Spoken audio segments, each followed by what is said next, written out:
does. So I'd like to call this Works Committee meeting to order. And are there any disclosures of interest? Seeing none, roll call. I didn't keep hearing each other, so I'm going to switch it up occasionally. The vote has started. Press yes, please. Yes.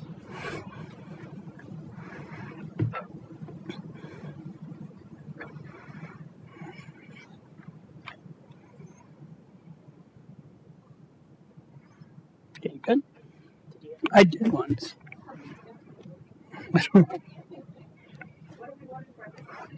Still roll call.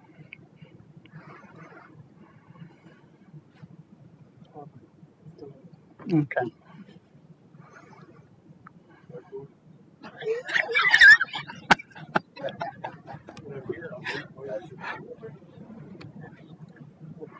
Are we good? Okay, excellent. Sometimes tech is amazing, other times it's not. All right. Are there seeing and hearing none? I think I have we're doing minutes first? Okay. So minutes from January the 11th. So we want to move them. Moved by Councilor Mulcahy, seconded by Councilor Crawford. Questions, comments? All in favor? That's carried. Councilor Myron Pietri. Mr. Chair. Oh, just a second. Sure. There you go.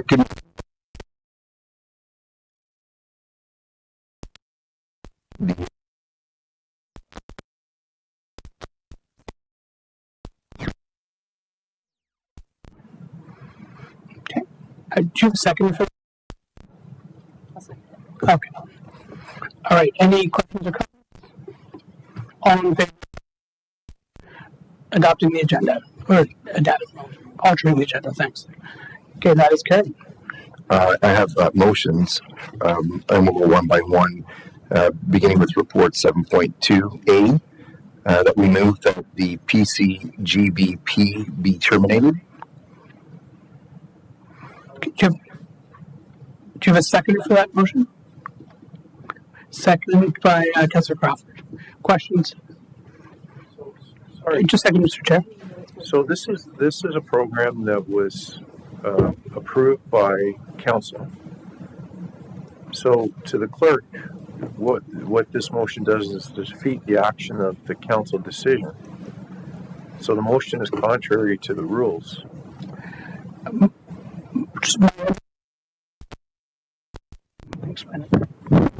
So, to my understanding, the pilot was never approved. This report has been deferred a number of times, but it's never been approved by committee. So, if it's the will of the committee to change the recommendations from what staff has, that is in order. But just so, while I still have the floor, there is no member of Clarington Council here, though. Well,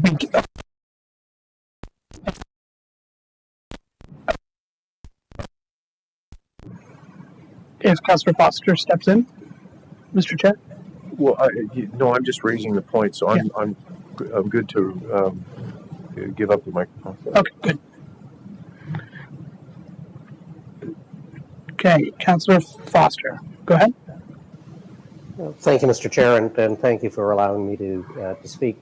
I've got to tell you, it's disturbing that a motion like this comes forward without any discussion with any of the regional councillors, and perhaps is exposing a challenge where Clarington does not have anyone once again on works.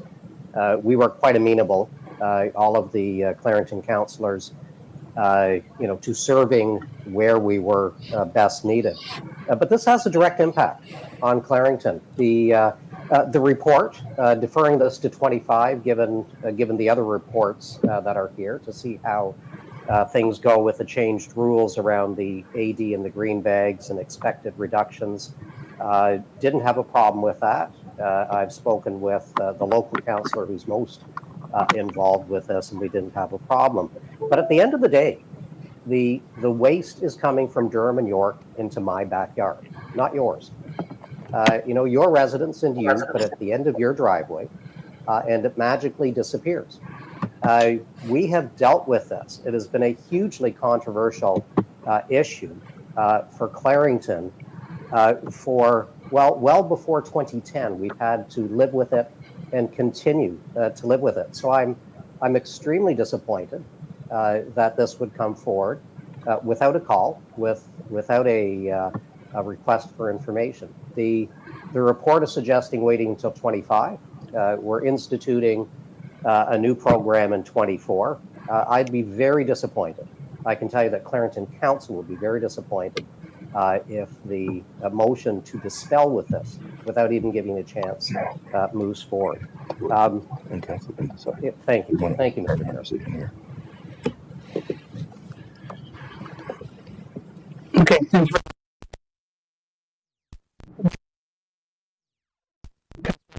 To speak. Go ahead, Councilor. Thank you. Thank you, Mr. Chair. Can you hear me okay? Yep. All right. First of all, I do appreciate the concerns raised by the mayor, but I think we need to also understand that the waste that is burned in Clarington does impact other communities. The smoke that comes out of the thing, I tell you, it flies over my community regularly. Also, Clarington was a willing host for the site, and without the support of Clarington councillors, the incinerator would not have been built at all. So I think we don't want to be rewriting history in our process. I think what we need to do is provide some clarity for Durham Region's position. We are a committee. We only make recommendations to council. We don't make decisions. There is going to be ample time for all regional councillors from Clarington to express their point of view on this motion if it carries, or if the alternate carries, recommended by staff, at the council meeting. Our role as the Works Committee is to express the Works Committee's opinion of whether this should proceed or be delayed or whatever. On that aspect, I will be supporting Councillor Marventry's motion. I thought the whole process of moving on to the clear garbage bags was an error in the beginning. I don't believe it has tremendous support among the community. It sure doesn't have any support in my community. And a pilot is set up as a process to eventually spread across all of Durham Region. And I believe there just is not any support across Durham Region to undertake this course of action in the long term, and therefore to undertake a pilot that's going to lead to cost to the taxpayers and a decision not to proceed, in my view, is not a prudent course of action. Thank you. Okay, thank you very much, Councillor. Councillor Crawford. Thank you, Mr. Chair. Through you.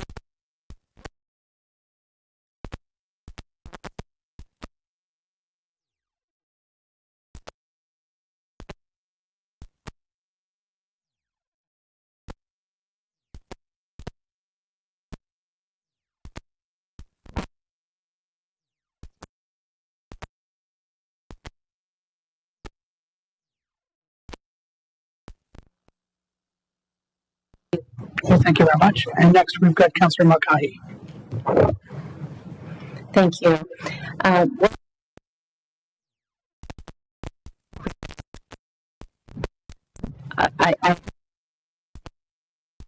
create some nuisance issues.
until things stabilize.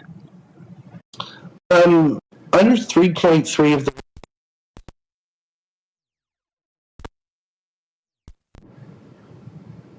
and can we do that?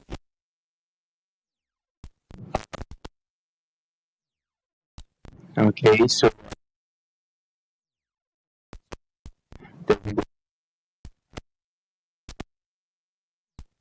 and then throughout the actual pilot, do other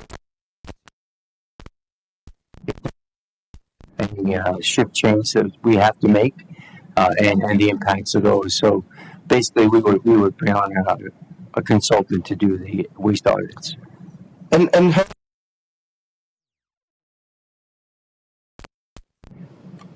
Our biggest factor there, right? So that create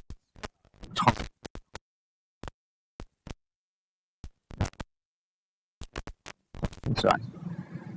okay.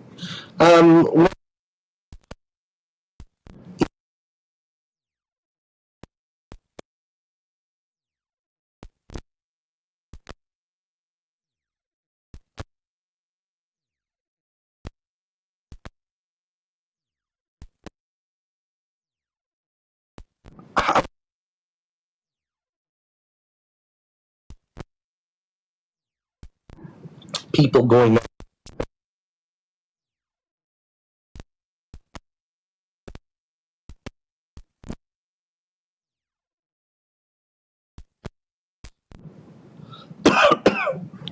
So the scope,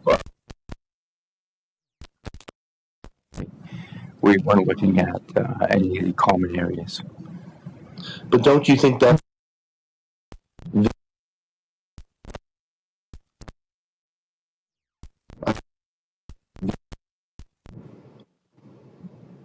It would if we included parks and common area. It would be a special pickup, and it'd be a totally different story there. And that if you leave it behind, so you find recyclables in a clear bag and you leave it behind, it just stays behind. Who's going to pick it up? Mhm.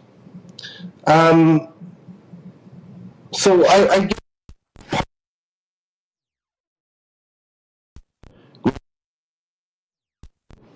in the past report from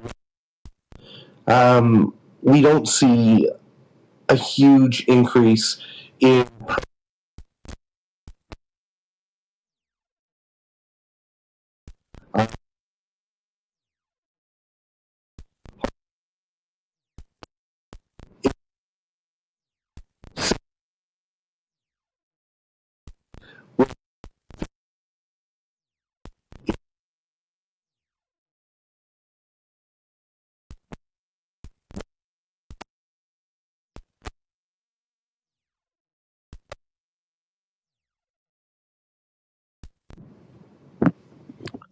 Through the chair, the recommendation in the report is that it would be included in the 2025 timeframe for implementation. So we would come back in the 2024 budget to fund the Clear Bag pilot. okay. My last question is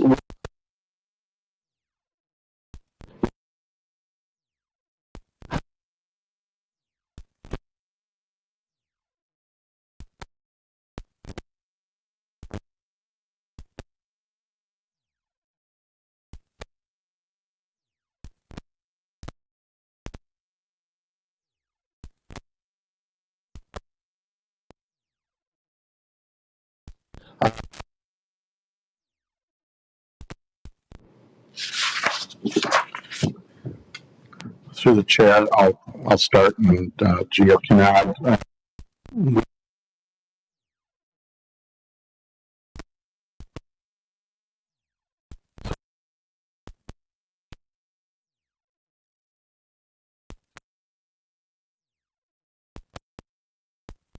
Gio, if you want So in our pilot, we did have training sessions for all the collectors. There is, you're absolutely correct, Councillor. There's a fair bit of subjectivity, variability in how they act.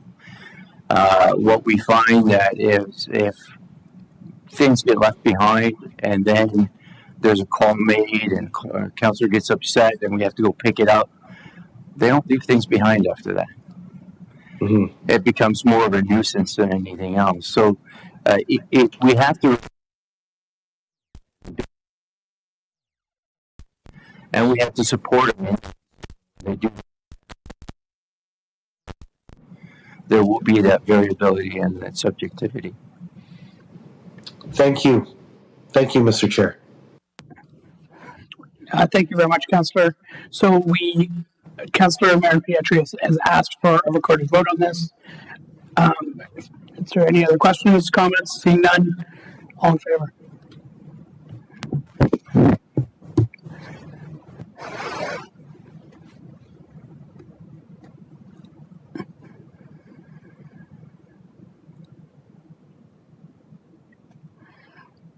Okay, so that's carried. All right, next, Councillor Marin Pietri. Oh, you're, go ahead. Mr. Chair,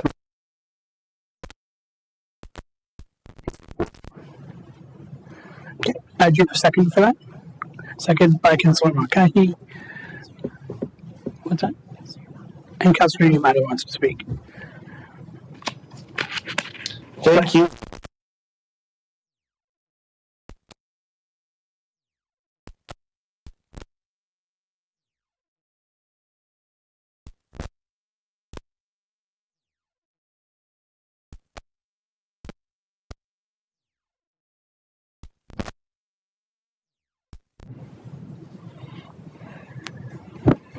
Through the chair.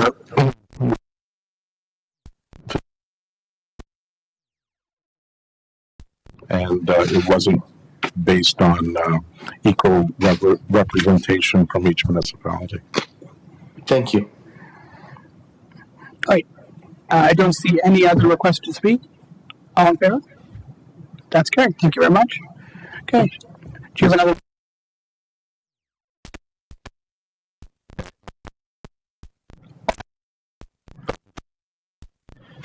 of section A in that report be deleted,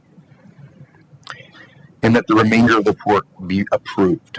So again, move that I.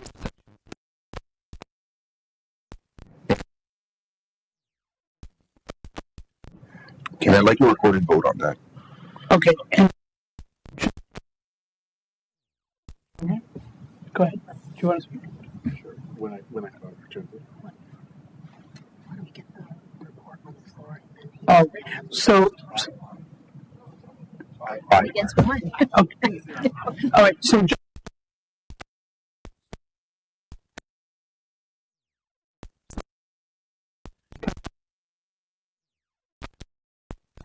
and then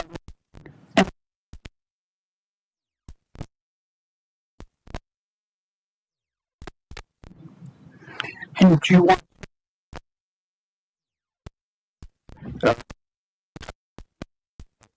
I think if you take second?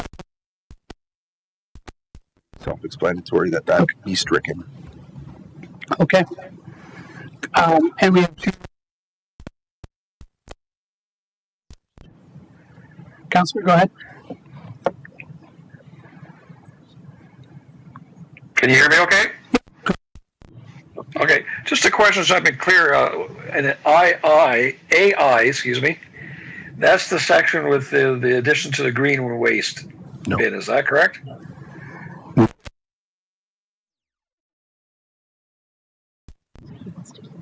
Okay, thank you. Just wanted clarification. Page 62. So what part of this report?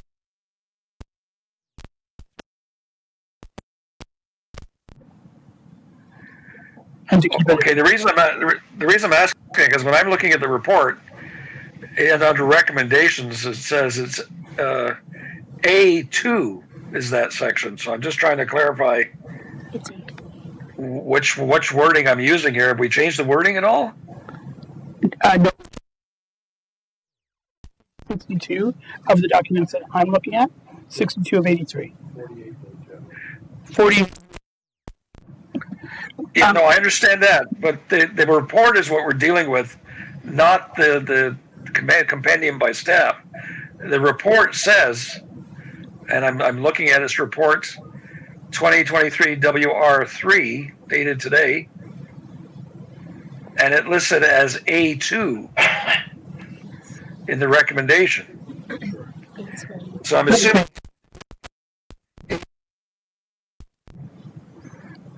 Yes, the clerk. Okay, I just want to make sure we weren't missing the opportunity to vote against the reduction from 4 to 3. I wholeheartedly support that recommendation being deleted. I can tell you I've spoken to our own staff in the city of Oshawa, and there's no intent in Oshawa to reduce from 4 to 3. I don't know if Whitby's decided what they're going to do, and possibly the Whitby councillors can speak to that. But if this were to carry, we would have two different systems in Durham Region. In the areas where Durham Region picks up the waste, there'd be a 3-bag limit, and where Oshawa picks up the waste, there'd be a 4-bag limit. And I think that just leads to confusion. If we can't harmonize the limits, then I think we have to simply keep this status quo. Thank you. Okay. Thank you very much. Thank you. Yes, I understand what Councillor Nicholson is saying, and Whitby has no intention of doing the bag reduction immediately, which is why I will support this, because I think consistency across the region would be sensible, but we will.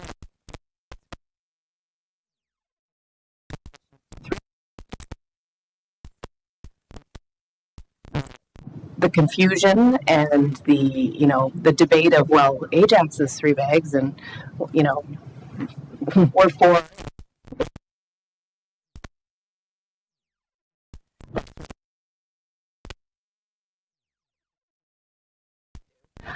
And not that I'm opposed to transitioning to 3 bags. Okay. Thank you very much. And Councillor Crawford, go ahead. Thank you.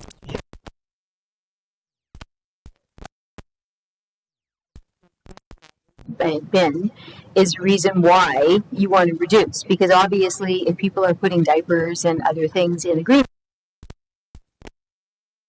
bags, that's the rationale behind it. So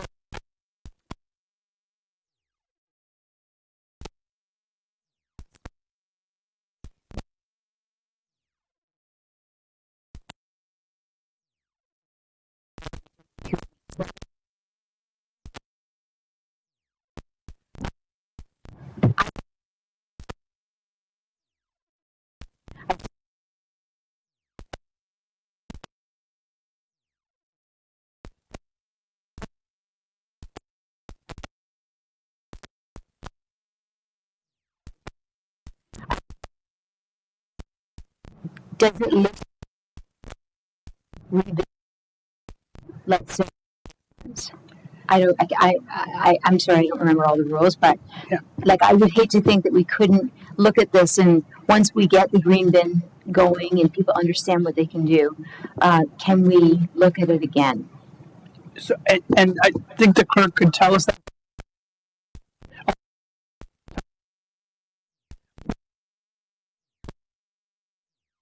Take it.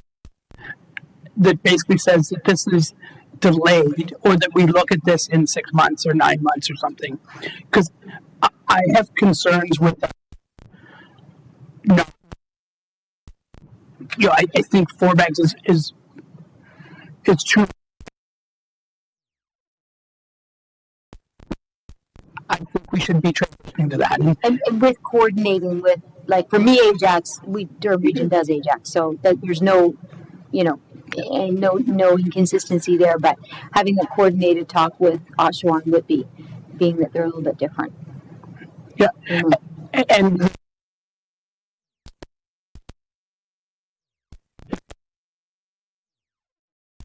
okay, Tito, go ahead. Yeah. Oh, sorry.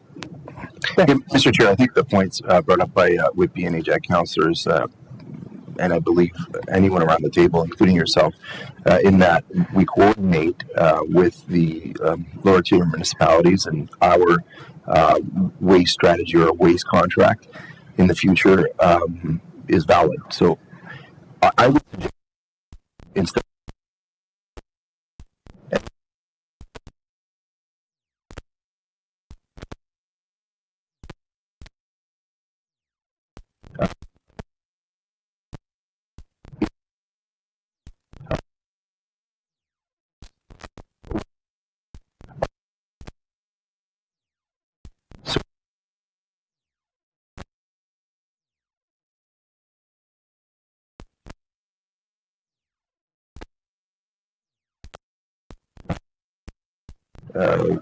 make the change should the municipalities and the council approve it, because I personally still wouldn't support it, but I mean, I'm just trying to give you some mechanics that would be sensible without having expectations that in 6 months then we then have the same discussion.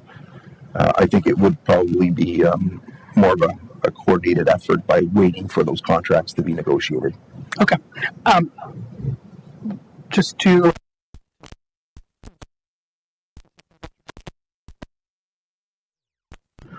it'll take some time to transition.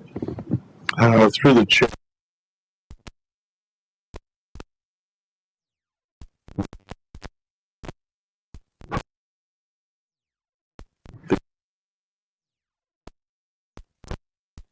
Would now be picked up weekly and not wait 2 weeks. So it's really an enhancement in service. So we could, so the intent by staff was to have a coordinated approach throughout the region.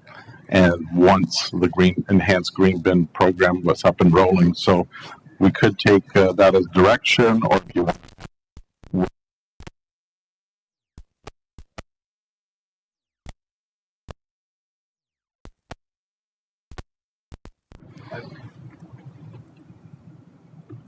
Just a second.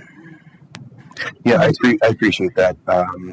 I do caution that we do anything without communicating or coordinating with the lower tier, because our intent may be, and this may be the will of committee, I'm just one vote, but it may be to move forward with X, Y, or Z, but if we haven't supported it or our contracts won't entertain it at this point, then the policy doesn't really work. And I do think that, you know, no pun intended, but realistically, if the organic product, and this is the main motion here, is to approve the organic, the new organic plan. If that begins to work through you, Mr. Chair, to the commissioner, then organically you're going to have a reduction in bags. That's already going to be evident.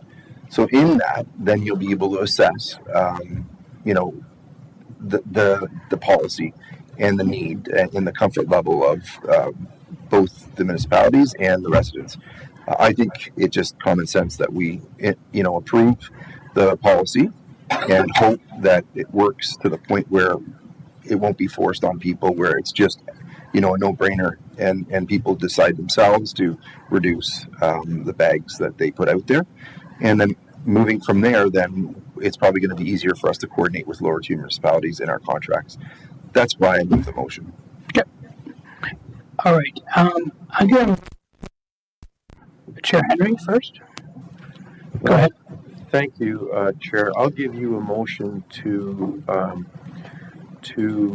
on item A2, that it comes back to committee after 6 months of the launched education green bin ads and educational program that will be launched. Come back to this committee. Okay. Just a moment. We have a motion on the floor.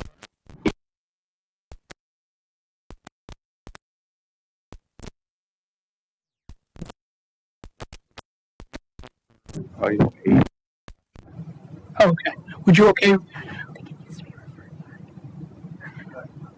Oh, just a second. You don't have a live mic. If you hit your button, your request. Yeah. Thank you. Just wondering through the chair, if staff have an idea of what our contract looks like and what the lower tier Whitby and Oshawa's look like in terms of timing. Because I appreciate where the chair wants to go with this, and it's sensible. I just want to know if 6 months is realistic, or is it a year, or is it 9 months, or what do our contracts look like at this point? I will. So we met with Whitby and Oshawa staff just last week. Okay. And this was one of the points of discussion. I got the impression that the waste staff were in favor of this, given that we are just moving garbage from one to the other stream. And that survey that showed 80% of the residents use 3 bags or less, we just did that just last year. So that is new and up-to-date information. We'd like to take an opportunity to do this, but phasing in was always an option. We always considered that we could phase this in. If that was the will of council, we could make that happen, absolutely.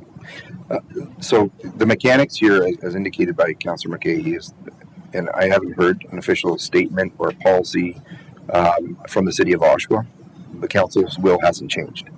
So whether staff's saying, X, or we're doing, Y, that needs to be reconciled. What is the cost savings of reducing the bags? And let's look at it separate from, because we talk about reduction of water usage, but then water usage costs go up. We talk about reduction of, I understand, the policy, the green bin policy. I don't reconcile that with a reduction in cost unless I get an exact number that we can then translate into our budget for regional taxpayers. Is it going to be status quo in cost and they get service reduction? Or is it going to be a cost savings and they get a reduction in their tax bill? How's it going to work? So intuitively, it's going to be cost neutral. Basically, the same amount of garbage at the beginning of this program will be what comes to us, just in different streams. Whereas the garbage, the organics that comes out of the green bin will no longer go to the EFW, which helps us satisfy another one of our requirements to defer that expansion. Those are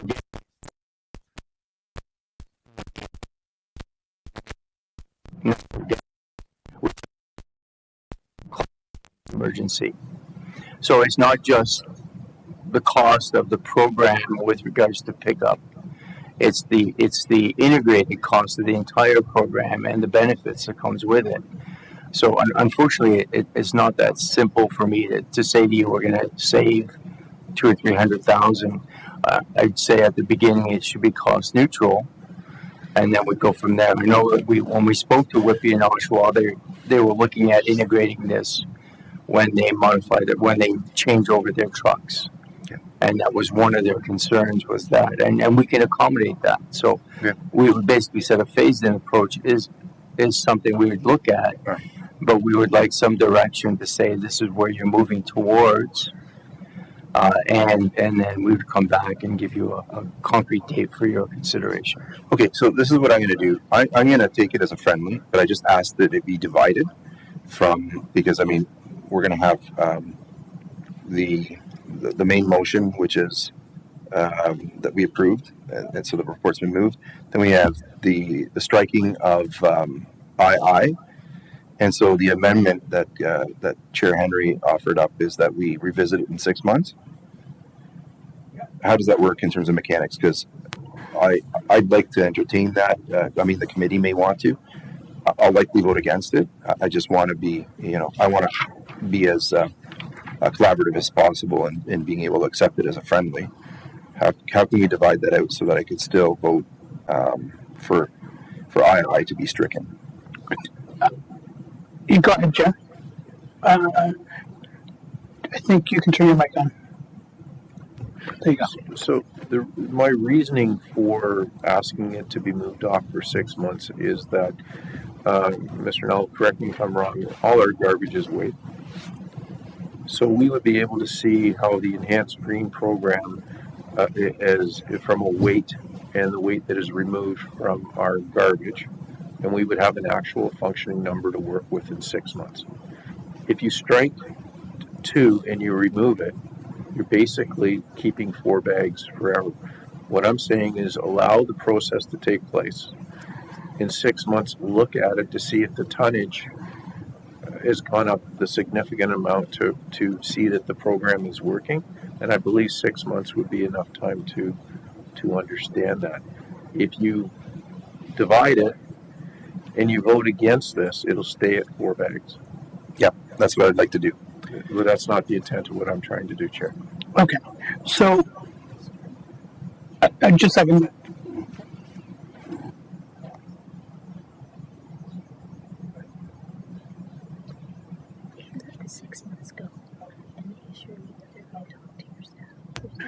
So what I think we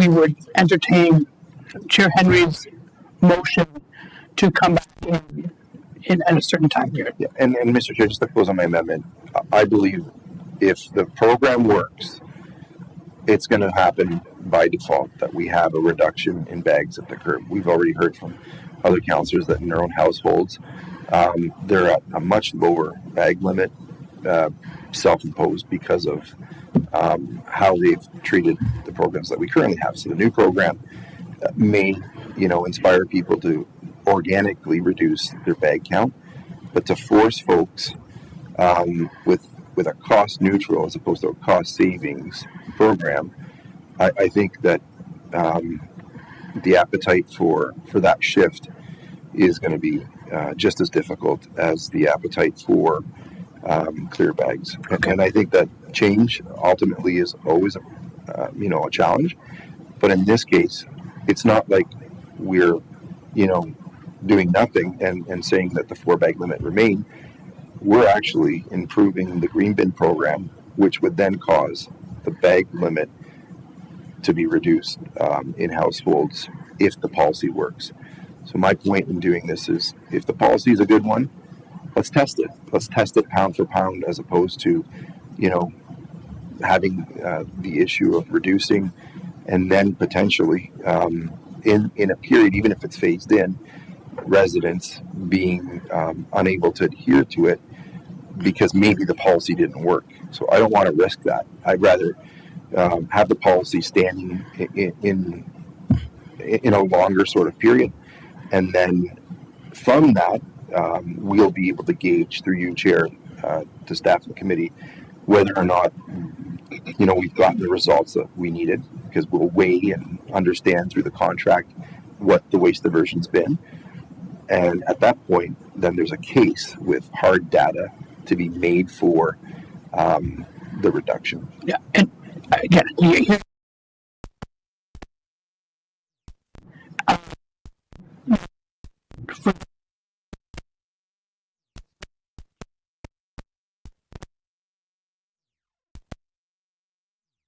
to Chair. So I think the first amendment, you could lower your hand. Okay, but the hand didn't go down. Okay, Rhonda, you still. Okay, so let's go to. Oh, put your hand back up then. You gotta scroll down. Oh, thank you. Thank you. No problem. Thank you. I'm good with revisiting 6 months. I think we're going to 3 bags regardless in Whitby, and I do understand, thank you through you, Chair, that we are we're going to have to retrofit the trucks in order to do so. So, it's just time. But I do have a question through you, Chair, on the report. Yep. How are we providing a second green bin to residents? That would be part of the program. And we discussed that we wouldn't give everyone a green bin, but on request, we would be giving a second green bin. Thank you. That's in my mind, the only way it will be successful. So thank you. Thank you. That's it. Okay. Thank you. Perfect. All right. So.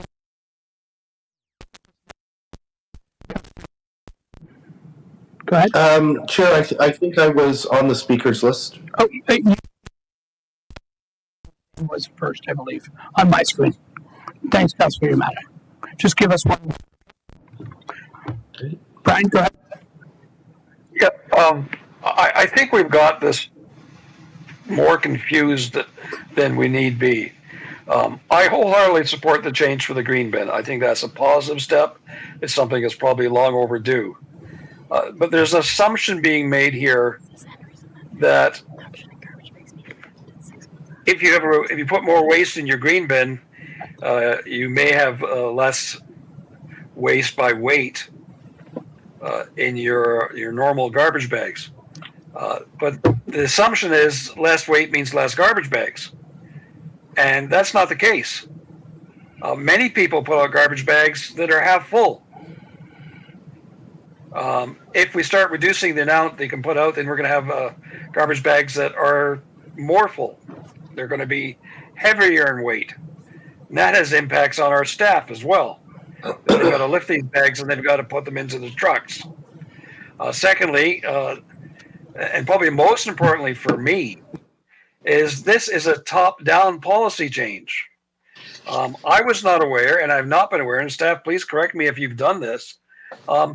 What consultation have you taken with the public of the 6 municipalities who are going to see their bag limit reduced from 4 to 3? If staff could inform me what communication and consultation was done on that option with the members of the public of the 6 municipalities affected.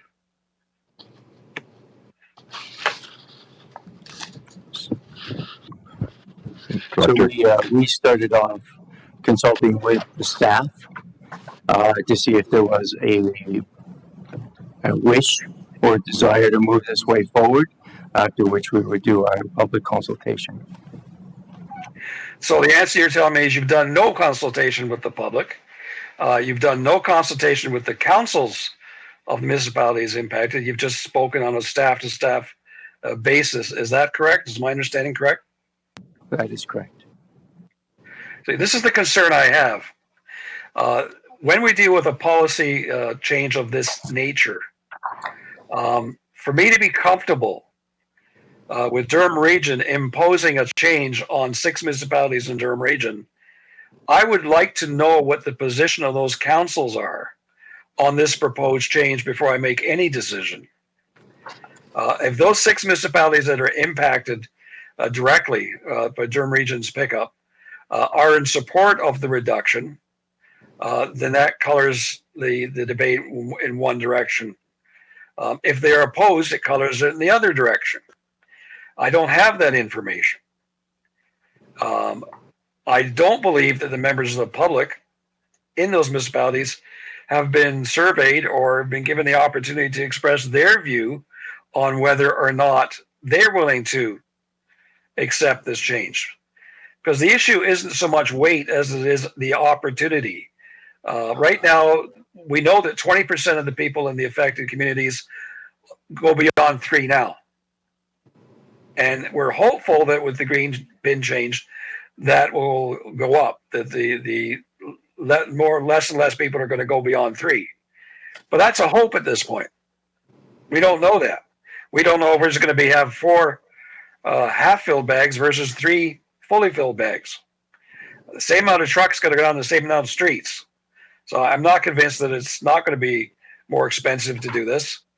I don't see it as revenue neutral because you're paying for bag collection exactly the same, and you're paying for additional green bin collection. So I guess that's my concern, is that the community is the one that's going to be impacted, and the community hasn't been asked. And that's my position why I'm supporting Councillor Marion Patrice's motion, is that I believe we as a council have a responsibility to at least broach with the community that we're considering this kind of change rather than imposing it upon them without consultation. And with respect to all of our professional staff, it's not their call. They don't decide the bag limits. Our regional staff don't decide it. Our local municipal staff don't decide it. The councils of each of the municipalities decide it.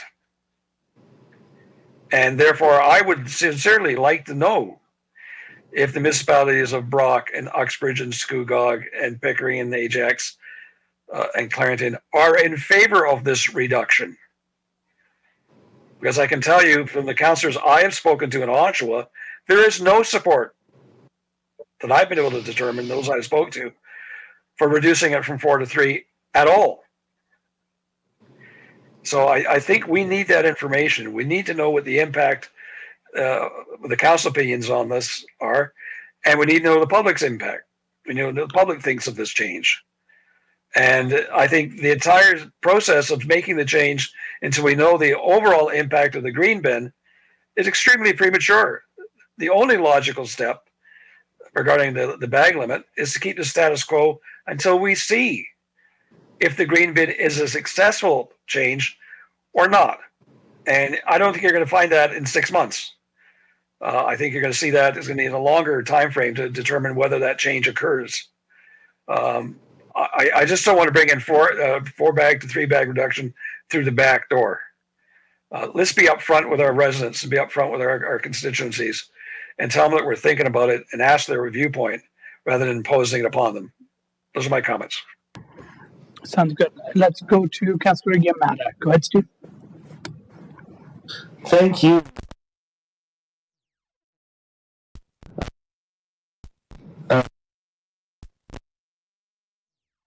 It's well,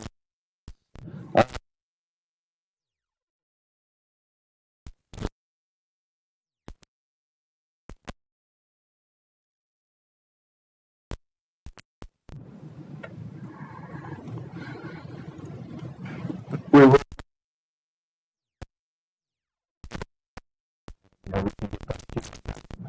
If there's one municipality over another. thank you.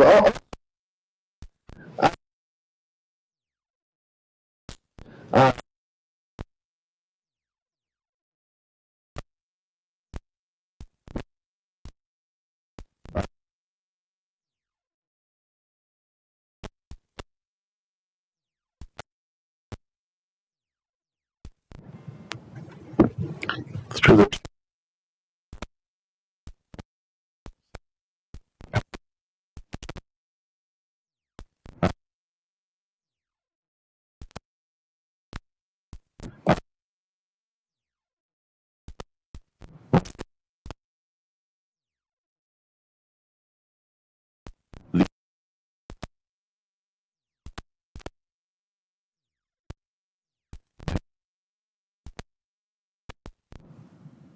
So what I have,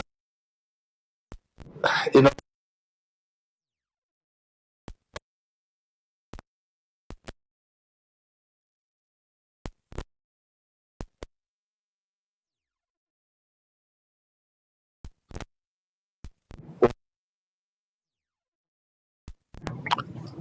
through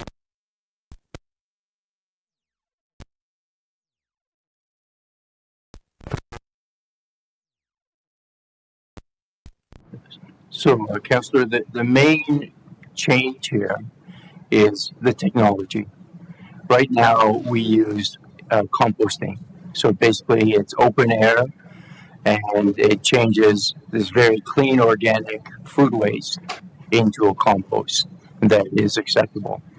What we're proposing is that we go to an anaerobic digestion system, which is without oxygen. It's within a vessel. And that main purpose is to get that organics converted into a fuel. And then the digestate at the end goes through another processing where you can create a compost at the back end of that. So it is a new technology that is really driving this for us. one more question, then a comment. I have 2 young children, 6 and 3, and the 3-year-old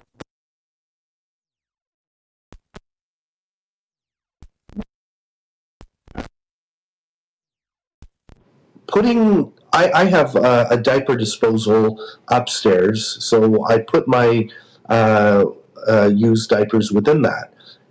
The bag that I use with this diaper disposal, will I be able to put that right into the green bin, or will I have to wade through those diapers and put them into like the compost bin or a compost bag that you get at Walmart? Because I could see that being a bit of an issue for residents. So the anaerobic digestion process has a pre-processing up front where you just put your bag in it and it goes through, it kind of like pulps it, which is one of the technologies. Your plastic floats to the top, is skimmed off, and that is disposed of separately. And then all the juicy centers that you don't have to go in and mix will be emulsified, and that emulsification will then go into the digester to get processed. So you just So I guess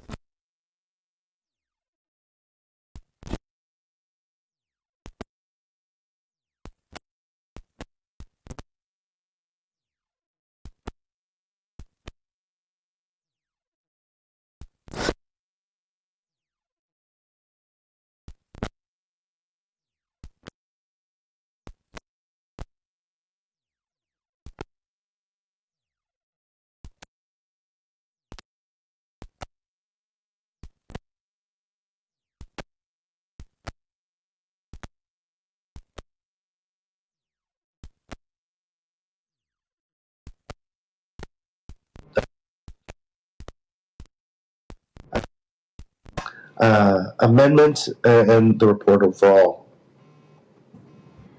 Through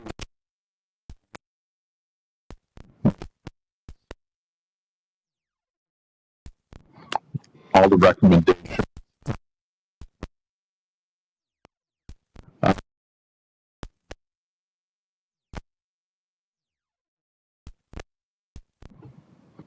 Okay, thank you.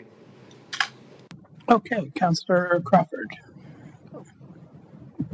My question is to the report. Have we dealt with all the amendments? No. Okay, so can I hold my question until we get through all that?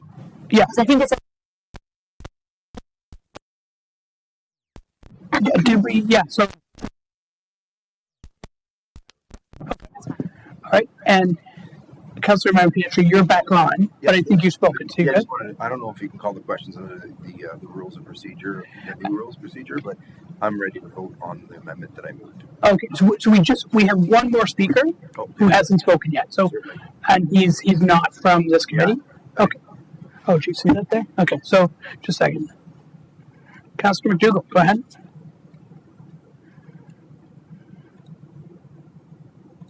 At least I think we had one additional speaker. Let's try this again. Oh, Councillor, you there? Ian? All right, so I think maybe let's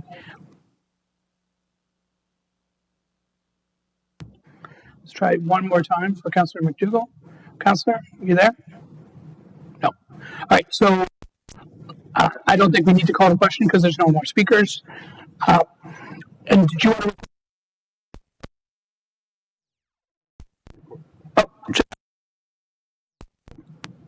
I'm understanding. I think Councillor Mayor Pietri asked for division.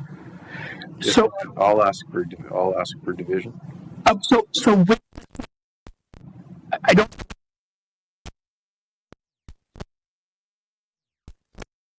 So what you're voting on? So the clerk can correct me if I'm wrong. If you vote on 1, 2, and 3, at any time division is in order. So you can divide 1 and 3 and vote together. Item number 2.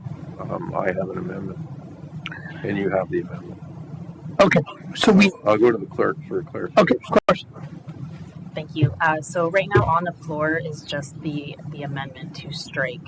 So the whole report as amended is not on the floor. What would be voted on is just Councillor Mayor Pietri's amendment to strike AII. And then if that fails, Chair Henry, you can move your your amendment. If it passes, then that would take the precedent and you would be able to approve it. Okay. So my understanding is in order. All right, all in favor? Okay, so I'll begin the recorded vote on Councillor Mayor Pietri's amendment.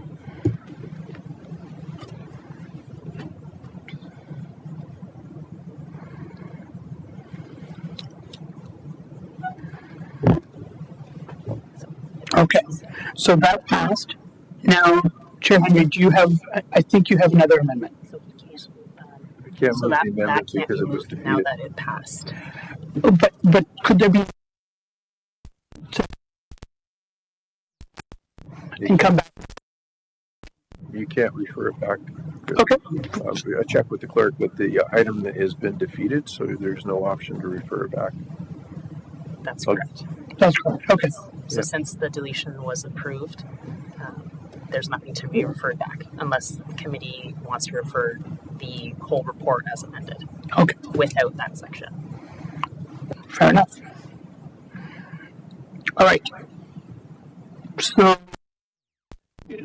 Councillor Crawford, go ahead on the entire report.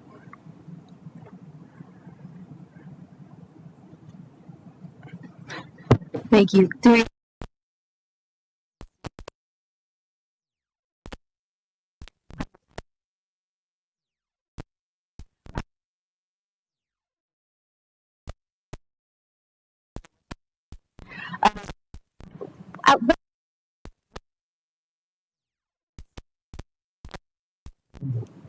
However we do it through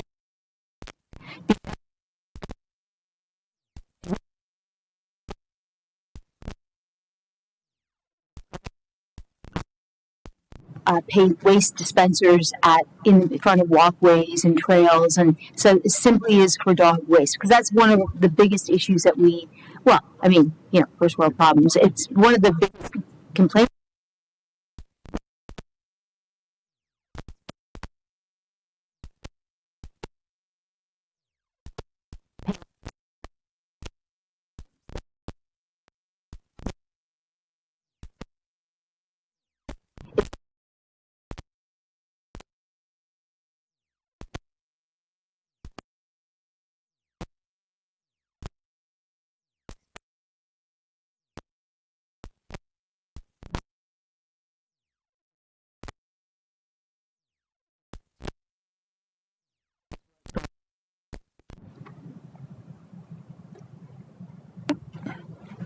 So it's more a question of collection. Yeah.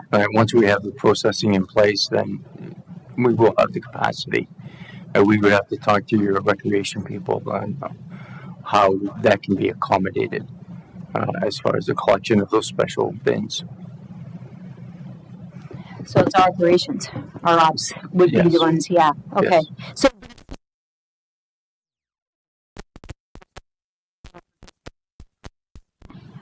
it,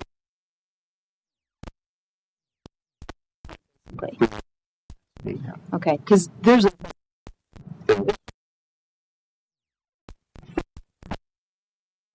yeah, okay, thank you.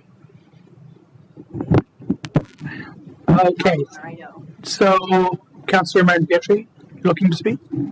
Okay, your name's on the list. We do have Councillor McDougall's name is back up. Councillor? Oh, he's there? Oh, good. Mayor Barton, Chair Barton, can you hear me? Yes, I can. Go ahead. Okay, we can't hear you anymore. Okay, My mic is on, does that matter? try this one more time. Can you hear me or you can't hear me? Okay, we Hello? can hear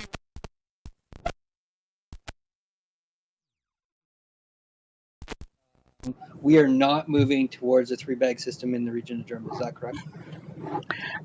that.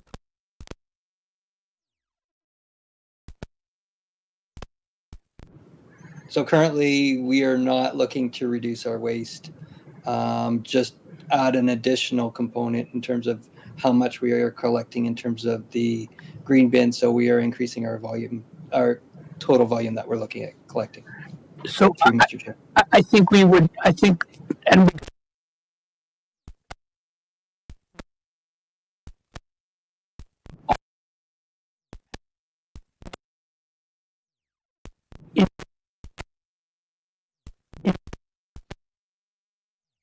the energy from waste facility. So that is, we are increasing our diversion rate, but we have not reduced our bag limit. Okay. So just personally myself, just if I can speak to that, currently we have a 4-bag limit at, I think it's 44 pounds or 20 kilos a bag. So we're looking at 176 pounds. I would hope that through diversion, we'd be looking at a reduction of that.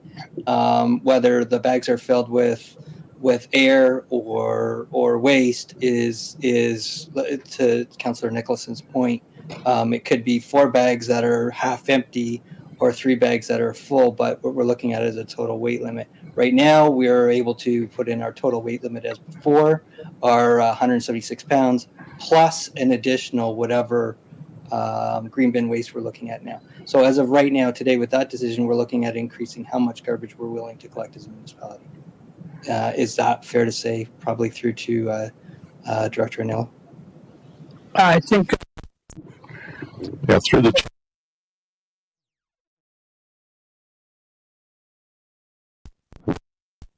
we were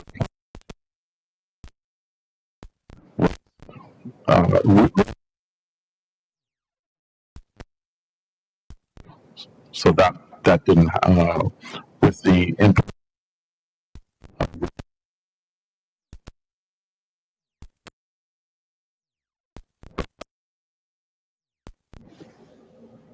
Okay. Thank you. With the climate change emergency that the region's declared and a circular economy and where we're going, I'd like to see us move towards the 3-bag limit with the concentration on waste reduction on all of our behalfs. I know our house has no problems with 6 people in it having less than 2 bags a week or every 2 weeks out at all.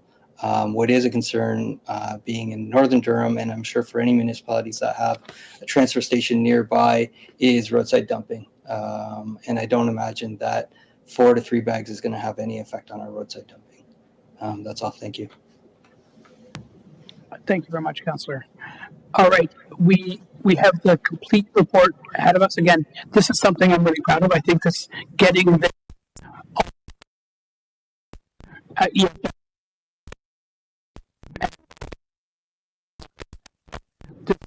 this is what we're here to do, is diversion. And we have one more speaker because I think go ahead, Councillor Nicholson. Go ahead. Yeah. Thank you, Mr. Chair. I just want to make it clear, I wholeheartedly support the green bin diversion. I think it's a step in the right direction. And if we find over the next 6 months to a year or beyond that this program has had a significant reduction in garbage being put out in our bags, then of course we would look at revisiting the issue. What I'm concerned about is in our rush to do this, that we're not doing the educational end of things. We're not teaching people how to do the separation in a very positive way. Now, an awful lot of people have learned it on their own. A lot of people are great at separating, but I think we have to be very blunt and say there's a lot of people out there still that haven't picked up on that change, and that we have to put our efforts not just into the physical reductions, but also increasing the education reductions into the community to make sure that we tell people the benefits of this change, because it is a very positive change. So I would only suggest to staff that, that we think long and hard about how we're going to sell this change, how we're going to educate people to take advantage of this new programs. We can tell them of the benefits of the programs in the long run for the environment and for climate change. I think we will achieve far more through education and through teaching than we'll ever achieve through regulation.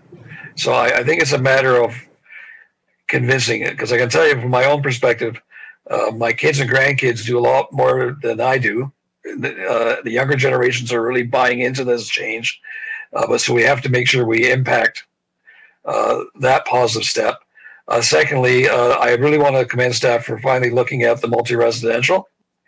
It's something I'm going to press at our local municipality for us to do as well, to mirror what the staff in the region are doing in the 6 municipalities served by the region. We're missing out on an opportunity to divert an awful lot of waste from our incinerators and from other locations by not working aggressively to separate at the multi-residential properties. I can tell you in my community, where I represent, in my ward, 40% of the residents in my ward are tenants. And I know there are other municipalities where there's sections of municipalities that have high density tenancies. And as we move on to more high density housing through the Bill 23 and other changes, we're going to have to really roll this out aggressively. So I'm pleased to see that it's mentioned in the report.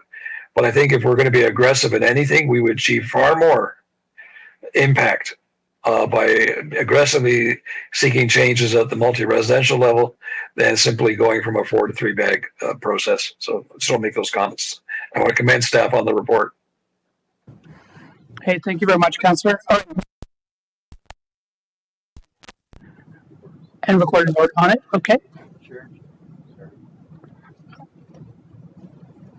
Go ahead, Chair. So for clarification in this report, we're voting for A1, A3, B, and C. A2 has been removed. That's correct. Okay, just for clarification, thank you. No problem. All right, recorded vote.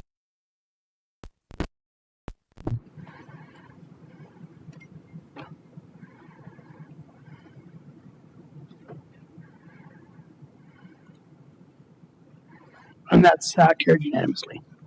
Great work, everyone. All right, so we are back. We're through the reports. We have 2 under works. I think we should go ahead and do those while we're here. So I want to give me a motion on report number 2023 WA. Councilor Mulcahy, you want to move it? Okay, seconded by Councilor Mary Pietri. Questions or comments on that report? Seeing none? All in favor? Oh, sorry, thanks. Just, we did rewind the tape by 10 seconds and let his name come out. Councilor, go ahead. Thank you.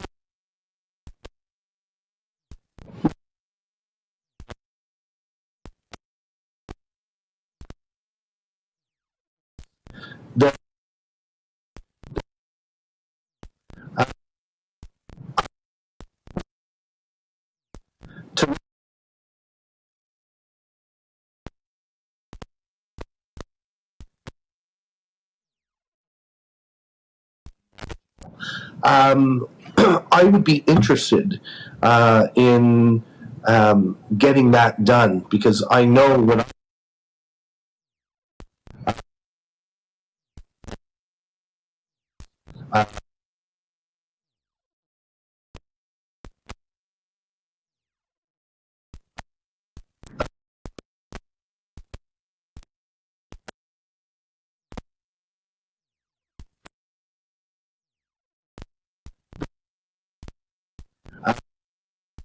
I think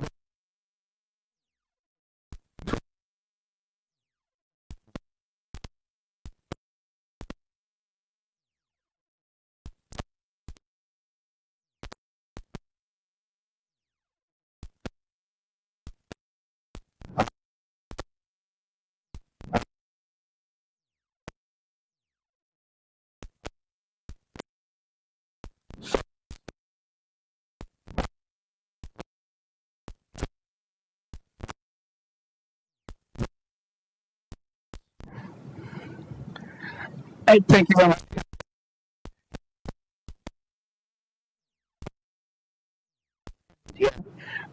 When it was originally designed, those are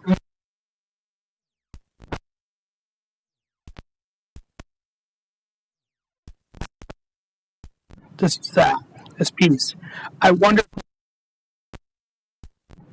more this meeting and I can move to. I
okay. Thank you very much.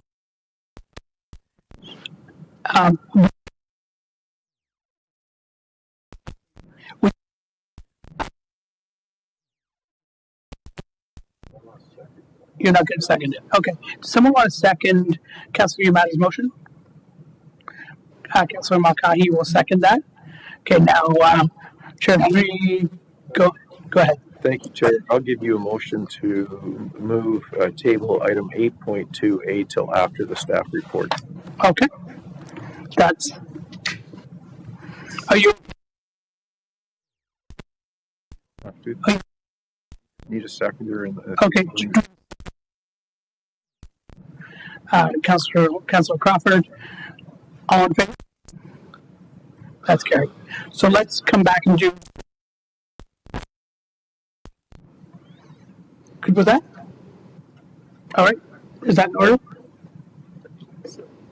So that report's currently tabled. We can move on to W9 and then continue with the agenda presentation. Fair. So we'll deal with this report. Okay. So Councilor Crawford, seconded by Councilor McCarthy. Okay, all in favor? Okay, that's carried. Thank you. All right, let's go into presentations next. Thanks, folks. And I'm glad we've had some really good discussions so far. So, first one is from Gio talking about the organic management and next steps.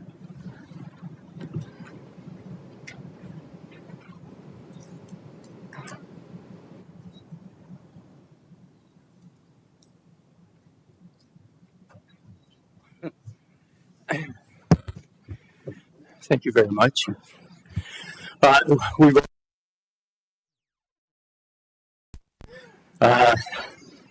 next slide, please. Okay.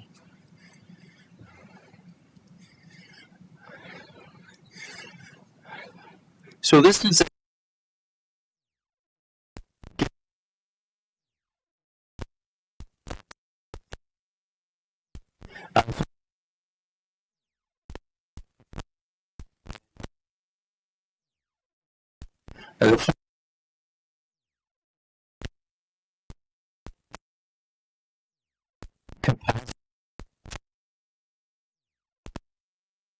and the impacts of Bill 23 is still unknown, but that will be a factor. We still have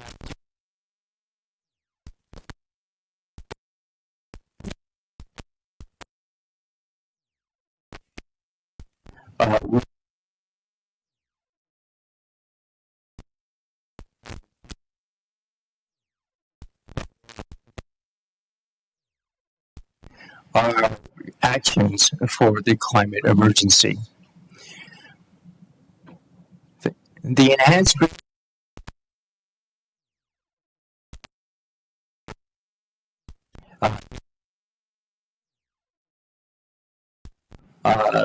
material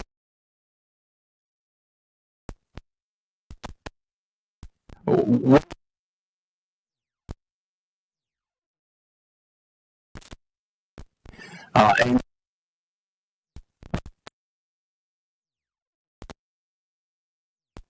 we're calculating 10 to 12 tons a year, and recall. I'm sorry, 10 to 12,000 tons a year, and at about 2,000.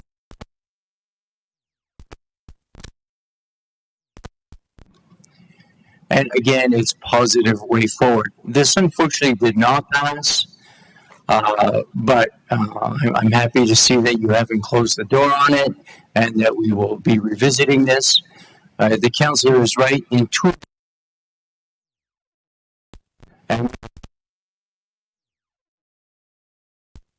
if we do get positive survey results, then we'll come back with a recommendation after implementation in the future years. Next slide. This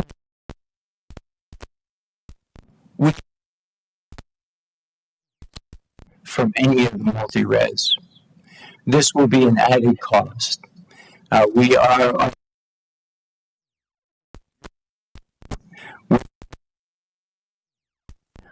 so that we could have a coordinated response here, so that we all have the right way forward, possibly by a memorandum of understanding. We are still working with them to see how this would work, and this will divert from the EFW and take it to the AD. Okay, another way of expanding that, delaying that expansion. And this is a critical climate change project, because we would be looking at additional renewable natural gas that we had not collected in the past. Next slide. So when we look, the biggest thing is that a lot of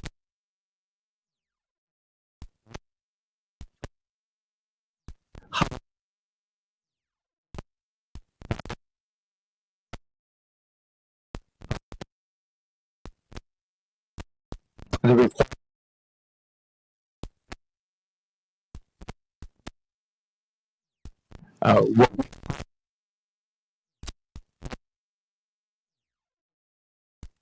comes into play in 2024, there should be some funds there that would help us to fund this.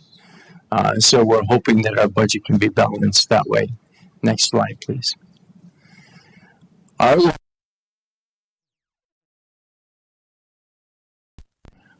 However, this interim solution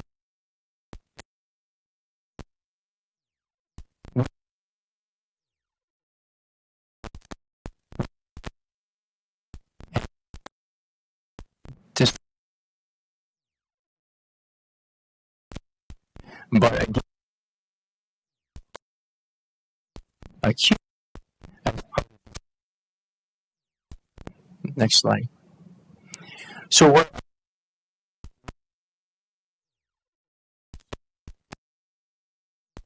we have the requirement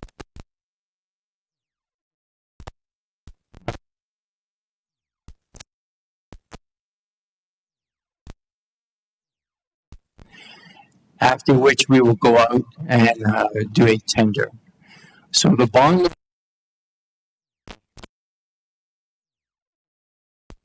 by July 1st of 2024, and we are on track for that. We are still looking at the long. This will inform us, and that really is a big part of this interim solution.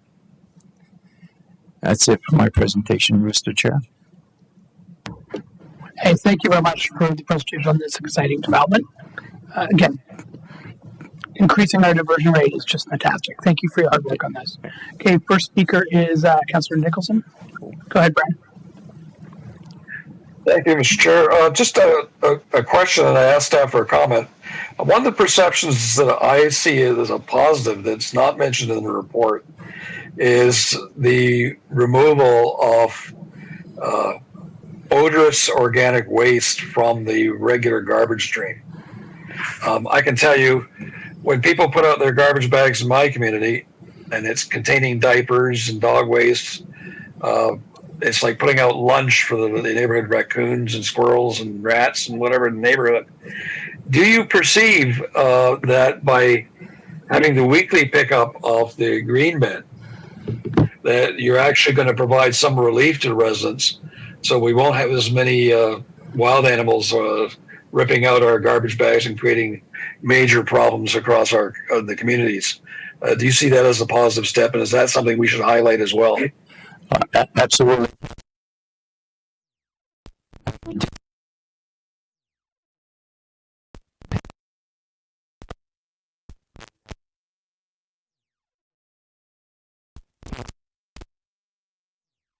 Nuisance.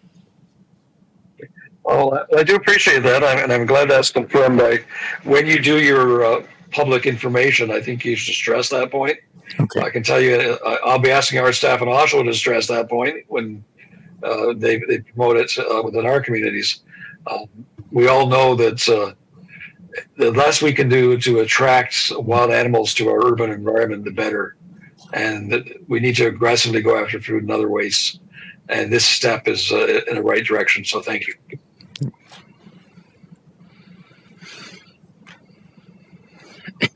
Okay, so we don't have, we have Marilyn Crawford. Go ahead, Marilyn. Thank you, through you, Mr. Chair. Thank you for this report. I really think it's a great step in the right direction. Did I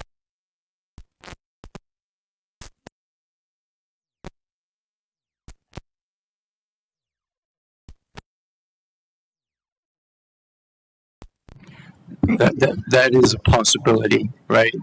You can go with a compostable bag or a plastic bag, and that was a discussion we have to get out there with regards to our advertising and how we get that to the public. I know my staff is looking at, they prefer a compostable bag, but there is an inconvenience that goes with that, and that is still to be settled, we'll put it that way. Okay, thank you. Right. Thank you, Mr. Chair. All right. I don't see. So, excellent. All right. Next, we have James Garland, and he's speaking about the noise attenuation guidelines policies in regional roads.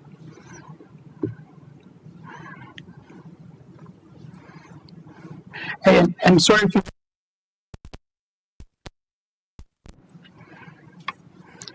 Thank you very much.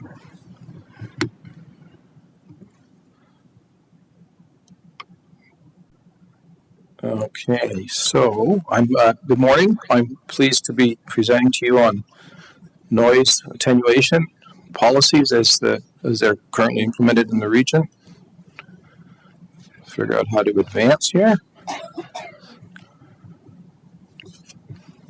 I'm going to talk briefly on 4 topics: general noise information, noise mitigation and related regional practices and policies, guidelines, and typical costs, and I'll just summarize.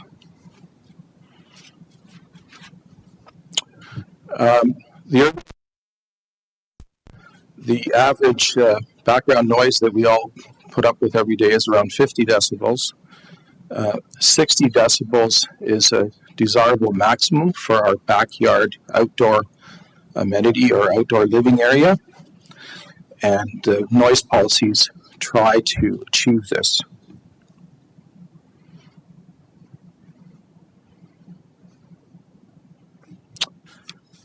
We calculate noise levels from traffic using a computer model. It's provincially mandated, and it calculates the average daytime noise level from road noise, and it can also be applied to rail noise and whatnot, but for the purposes of regional roads, we calculate it for road noise. And there's a bunch of factors that go into that. The biggest factors are traffic volume, percentage of heavy trucks, percentage of light trucks and buses, and the topography. We can't use measured noise levels. Measured noise levels are variable. You go out one day, you're going to get one set of results. You go another day, you're going to get a different set of results. And provincial policy, provincial guidelines, and regional policy do not call on us to take measurements. Next slide, please. So noise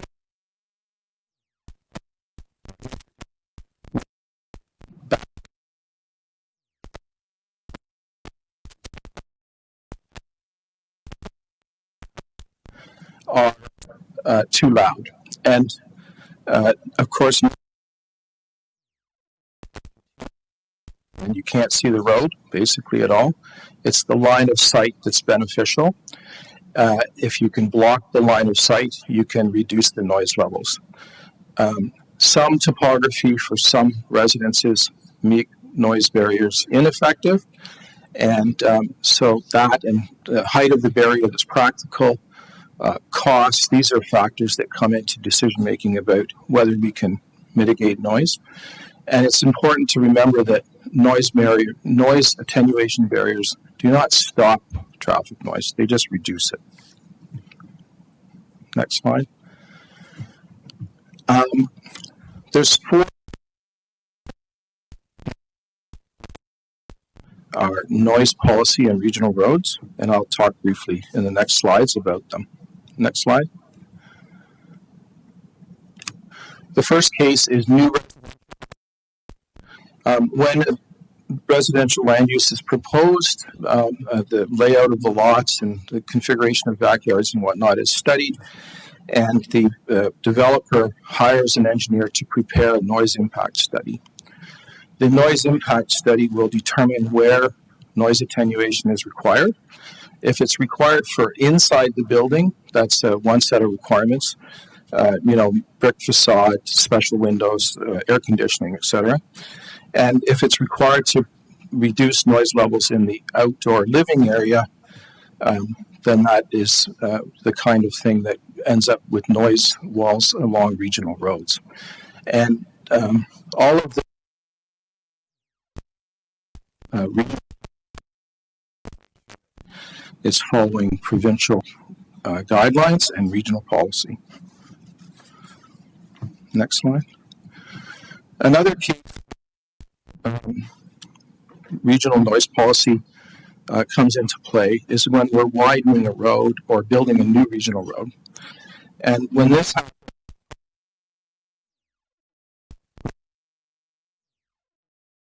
and we're determined that we have to propose noise walls, and these noise walls would be constructed as part of the capital project of the widening and be owned and maintained by the region and constructed within the right-of-way. On occasion, for practical reasons, they have to be on easement.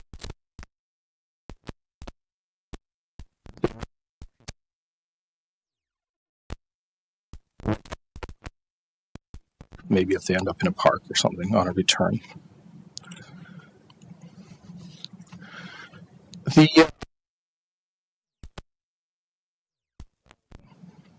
The public at various times, usually when we have a new construction of a regionally funded noise wall adjacent to a road that's been widened in the past, is retrofitting of privacy fences to noise walls. So there's certain residential areas in Durham where the property's back onto a regional road, and they may have extra depth lots, but they don't have noise barriers. And in many of these cases, current traffic volumes, ultimate traffic volumes, would warrant a noise barrier. And where the Transportation Master Plan forecasts a future widening of that road, then that case would flip to the case of a new capital project for expansion. But another widening plan with a situation where they're not happy with the noise levels.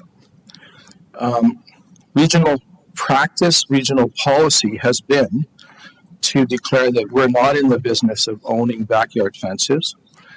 We're not in the business of upgrading backyard fences to noise barriers.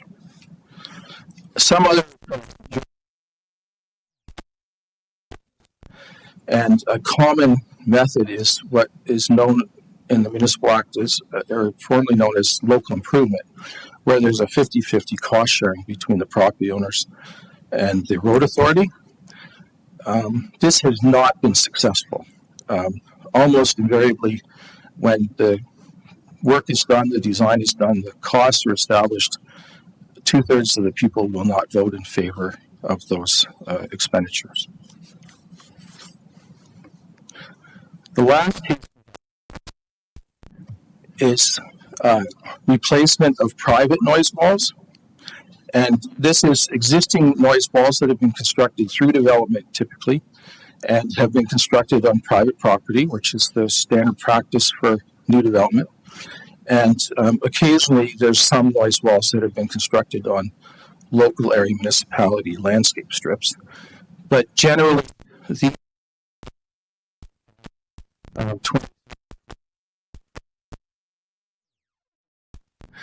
and somebody wants them replaced, and the residents finding out that they're responsible don't like it.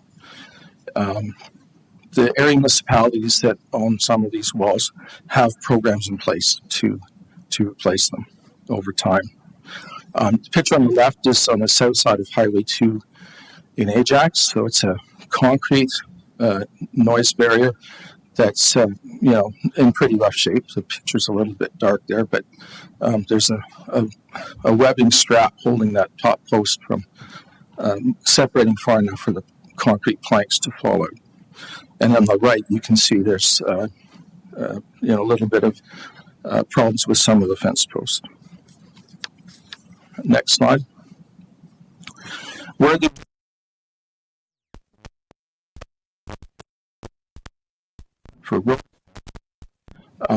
We're finding a lot of expensive costs, and our current estimating price is $4,800 per running meter for a typical 8-foot high or 2.4 meter noise fence. And this is similar pricing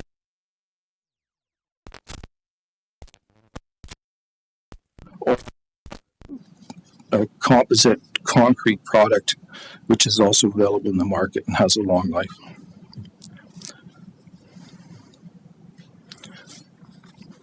If a home a fence replacement or replacement of a noise wall, they may choose a lower standard than the regional standard and be able to do it for less money. In summary, the region's current noise attenuation, and they're detailed in today's Works Report 2023 W8. New residential development, the developer constructs and the property owner or occasionally the local area municipality owns the noise fence. For regional road expansion, the region constructs and owns the noise fence. For retrofit of privacy fences to noise walls, the property owner owns the existing fence and maintains it and constructs it. If they want to upgrade to a noise barrier, that's their decision. And existing private noise walls, those walls. Next slide. Thank you very much.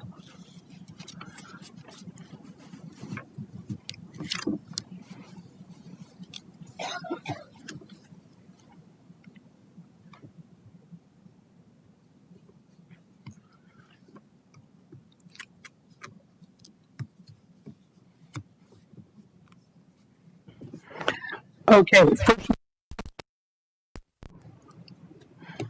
Thank you, Mr. Chair. A couple of questions and then a comment just to ask your viewpoint. When we allow people to put in subdivisions along regional roads, do we require that if there are noise walls or barriers put up along the properties, that their responsibility as a homeowner, is that put on title so that when people purchase homes subsequently down the road, they understand that the responsibility for those walls or for those noise attenuation barriers is theirs and not the municipalities? We've been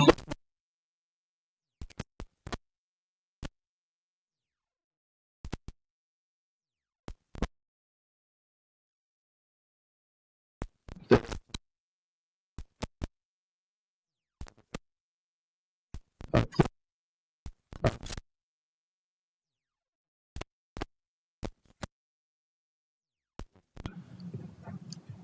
reason I'm raising that is because not only do we want the noise attenuation going up at construction, but it needs to be maintained as well. Because if you don't maintain it, then it loses all its ability to provide the noise attenuation. So that's the way sometimes the property is owned by the second or third generation homeowner from when the home was built. And the original owner might know all about this, but that's not a selling point when you're selling your house. So therefore, they don't tend to mention it.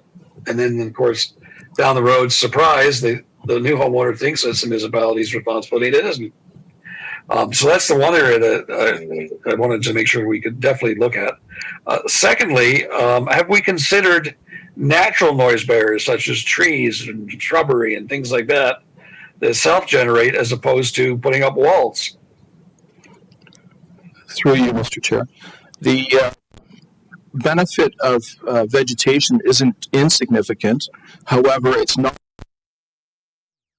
a fair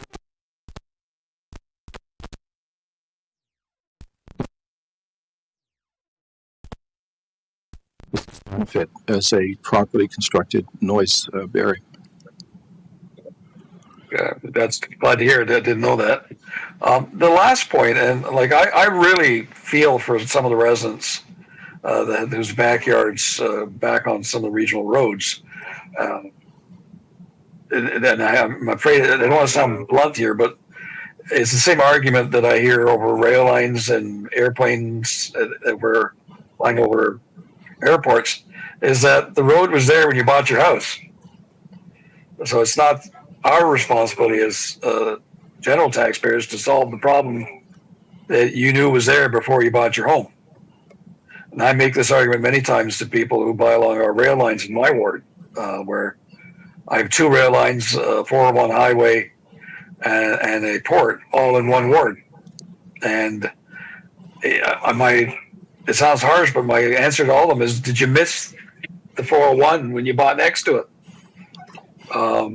And now we're going to see, many of these roads do get widened, and therefore we have a problem.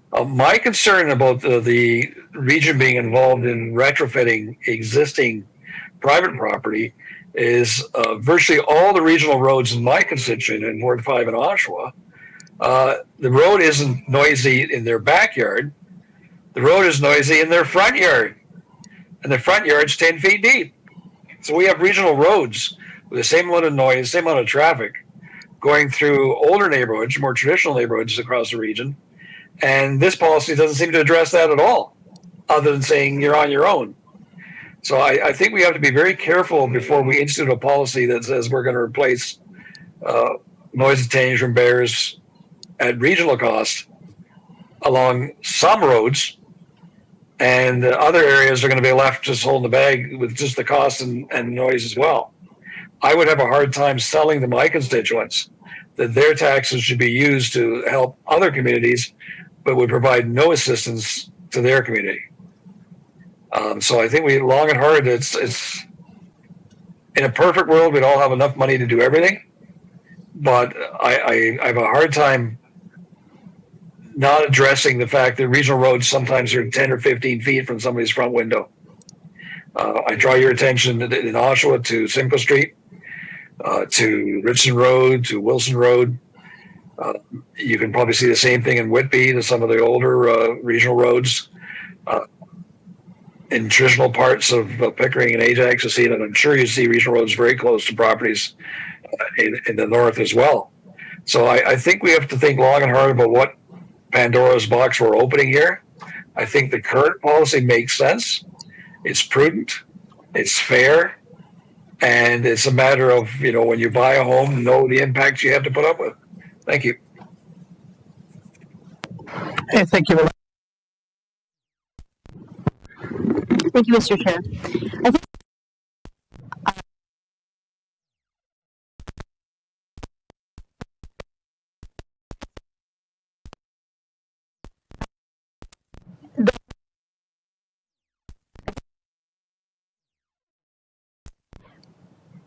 intolerable. It is the really loud muffler systems that screech down Westney Road or any of the other major roads. Well, even some of our neighborhoods too.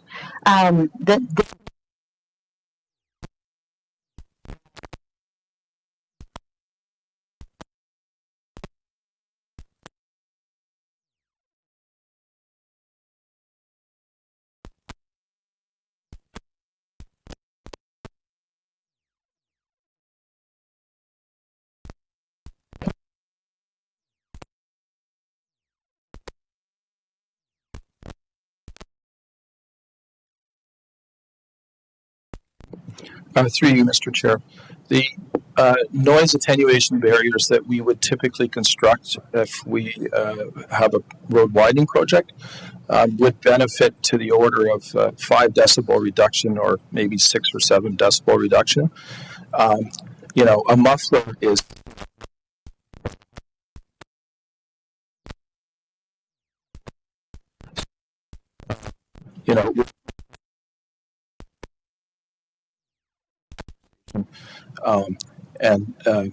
those sort of point in time noise sources cannot be effectively mitigated. They're going to be disruptive for those backyards. And the objective of the noise attenuation barriers is to allow development to occur closer to regional roads with an averaged 16-hour daytime calculated noise level, trying to achieve 55, often not being able to achieve better than 60. And but when we're above 60, we look at putting in noise attenuation walls. I guess the point that along Westney Road, it's been widened over many, many years and certain sections. And one section got widened, but at that point we didn't have a policy on noise walls.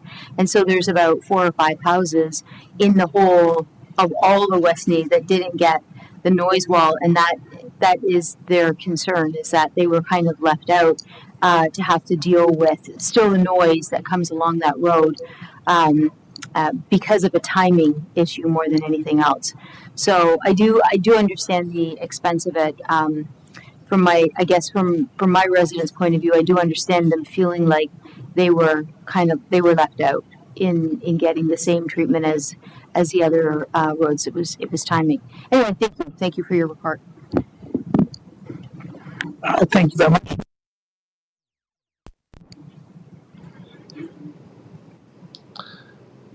Thank you.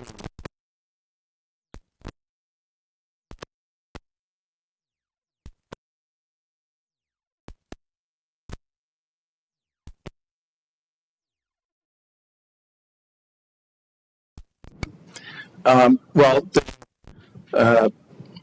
noise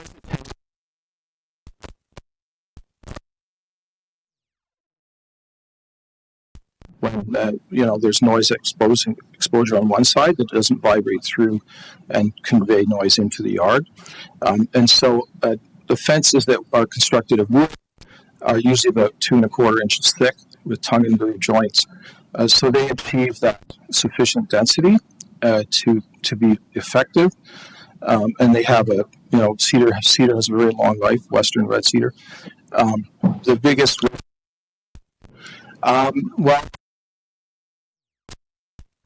but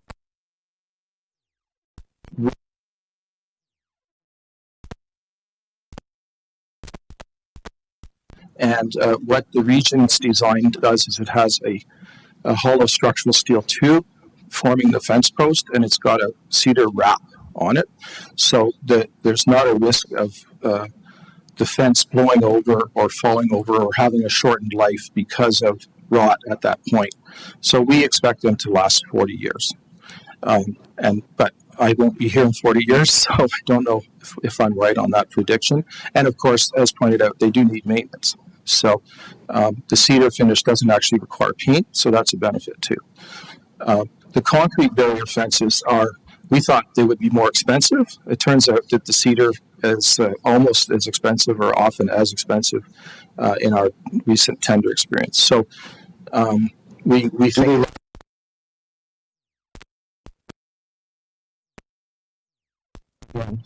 in the market, there's some old examples around, and they've lasted 30 years, 40 years, maybe, but we hope to see that out of them too. They do have exposed galvanized steel posts, so maybe they become unsightly when that starts to rust. After how long does galvanizing take to start rusting? We have a lot of rusty guide rail. So I'm not sure whether we'll see the same life from both. We've tended to try to introduce competition in our tendering by allowing both to be proposed in some locations. Sometimes we have to use the concrete because the concrete system also you can incorporate a retaining wall at the bottom. Okay, I guess from my perspective too is that to say you should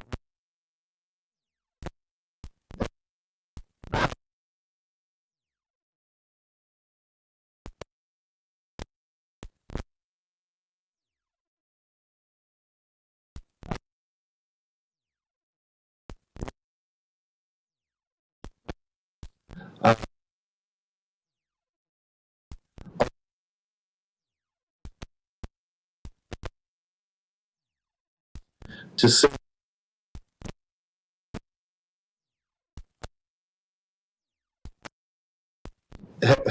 I just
but I know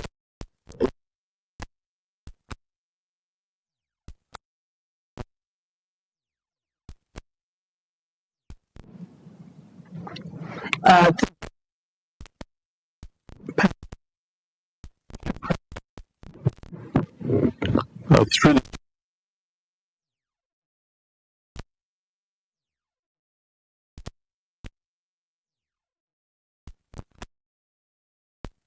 these fences are in the order of 100.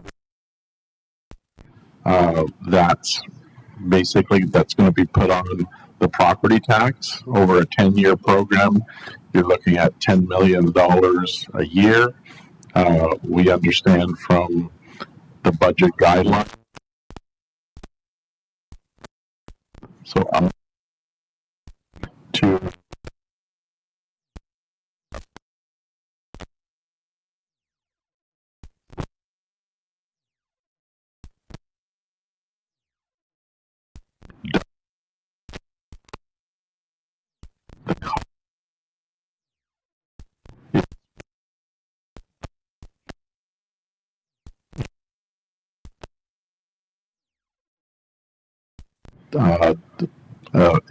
participate in that program. So basically, that's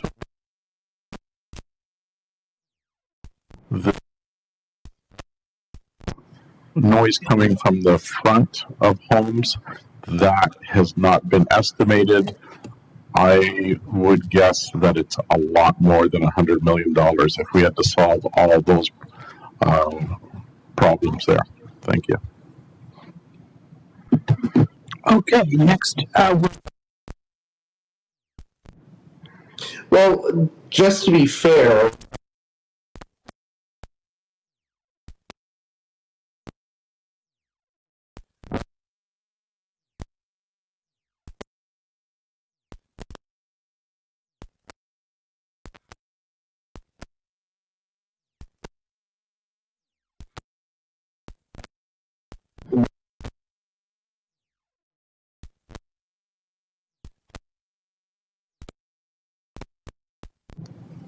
okay, thank you. So, thank you, Chair. On Councillor Yamada's motion, that is a substantive motion. It would require a number of staff to try to do that through the entire region. I'm wondering, recognizing the noise challenges, if we wouldn't be better to continue to advocate with our neighbors and other municipalities on the noise related to mufflers, on the noise related to air brakes being utilized on big trucks to slow down instead of driving practices that meet the needs. And the other thing is, if we were going to spend a lot of money on doing what is suggested, what would be the impact if we take one of the region's more noisiest items and we look at transit and the money being utilized right now into electrification of our fleet? And that leads to a question. And I'm sorry, James, for this question, but has there been any work done on the measurement of noise from we'll take, my little gas car out in the parking lot to a Tesla or to another Prius or to another electric vehicle, the difference in the noise? And have we done any comparisons with large noise, like a current diesel bus to a diesel hybrid electric bus and to some of the electric buses that are out there? Through you, Mr. Chair. I'm not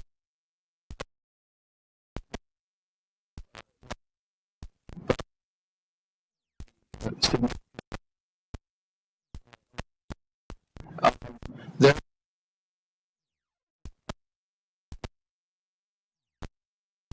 There's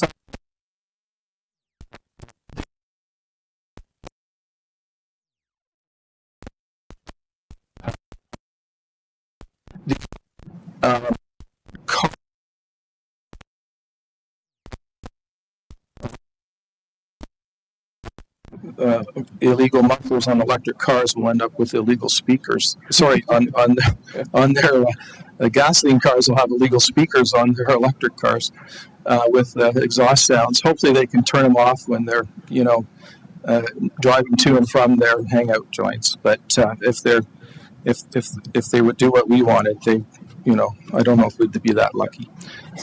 Certainly.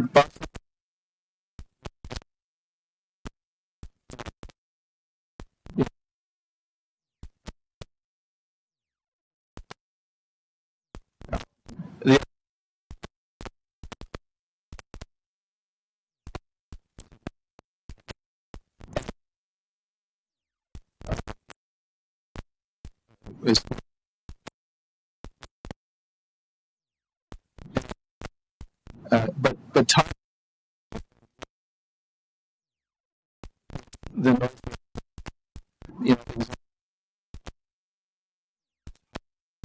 and so it's often above the top of the fence, and so it's definitely beneficial as we electrify our larger vehicles.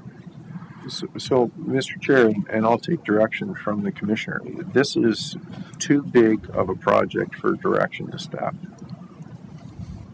It is. I'm just in my mind calculating the amount of work that would have to take place, and I don't believe that that's fair to staff to do that through direction. I think it needs to be a motion. But I don't think we have a seconder on it, do we? We have a second. So it's moved by. So right now we haven't lifted it from the table, but the Okay. amendment was moved by Councillor Yamada and seconded by Councillor McCaughey. Okay. All right. So first one. So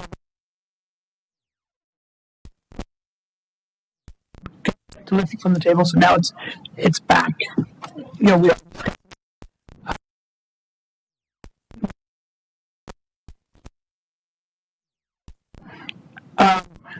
Councilor.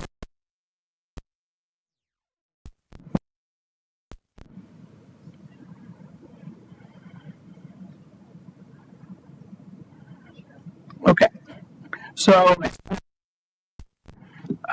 Councilor Mattis still wants to hear about it. So, okay, so let's continue down the speakers list. And we. Okay. So, Councilor Crawford, go ahead. I think. Just there you go. I put my hand down. Oh, you did? Okay. So,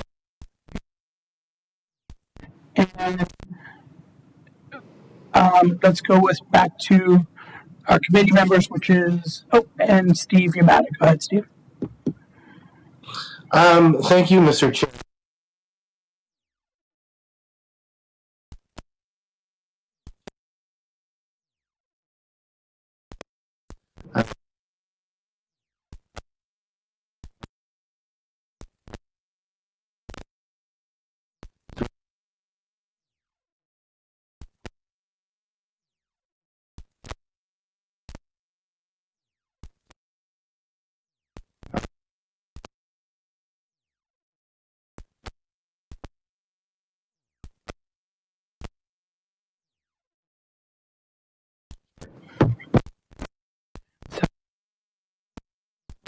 It's turned off. There we go. Thank you. Okay, we have one. Just a second. Councilor McDougall, can you turn that mic on? Just a moment. Just struggling with tech here for a bit.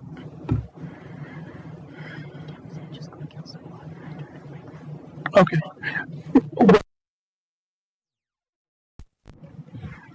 First,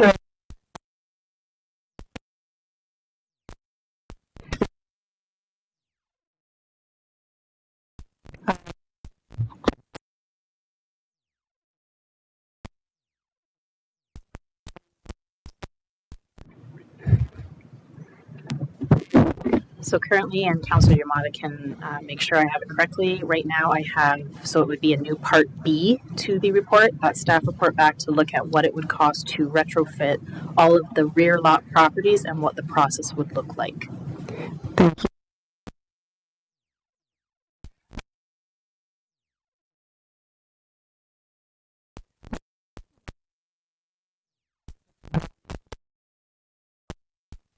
And then,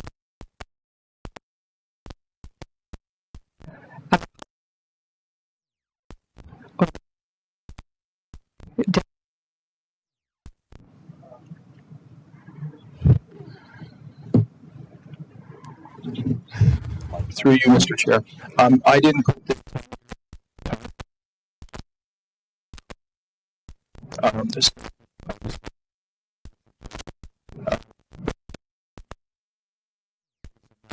5 to 6, 7 decibels when it's constructed in a place where there's no barrier today.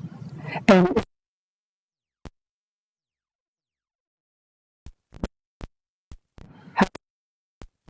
illegal.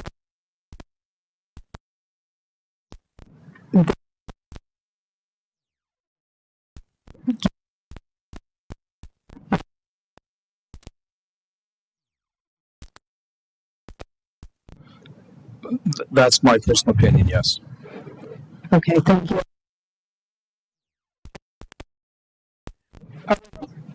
Councilor McDougall, go ahead. Do you have me now? We do. Okay, very good. Sorry, I'm just getting used to this whole Easy Conf Connect system. I do have some questions for the presenter, and they may perhaps add to this discussion with regards to rear yard sound. Should I ask them now? Yeah, please do. Okay, thank you. Just for clarification, because it's been a while since I took sound in school, the scale for noise appears to be linear. If I remember correctly, I don't think it's exactly linear. It might be logarithmic or exponential, i.e., 20 decimals is not double the amount of sound as 10. It's much greater than that. Is that correct, Mr. Garland? I agree. So 5 or 6 decimals might not seem like much of a reduction, but it's actually quite significant at the sound levels we're looking at. I agree for the average daytime noise, but I still think that those extraordinary mufflers that are at 90, 100 decibels are not going to come down to conversation level in your backyard. Okay. Question on the summary. It speaks to new residential developments. It says developer constructs the the sound barrier, and the property owner or the local area municipality will own it. Sorry, I'm just looking at a 35-foot lot has roughly a $51,000 sound attenuation barrier, and that will be constructed by the developer, and then that will be, if goes to the property owner when they purchase the residence, they will then own that sound attenuation barrier as well. Is that right? Yes. And then, as per regional bylaw or local area bylaw, whatever, the property owner will be responsible to maintain that barrier for perpetuity. Is that correct? Yes. Is there any areas that would have? I'm just thinking of the condominium structure where, I mean, it's only fair that every property owner who owns that property along the way should be contributing to the end cost to maintain that sound barrier. Is there any area municipalities that would have that sort of structure? I'm not. I mean, generally.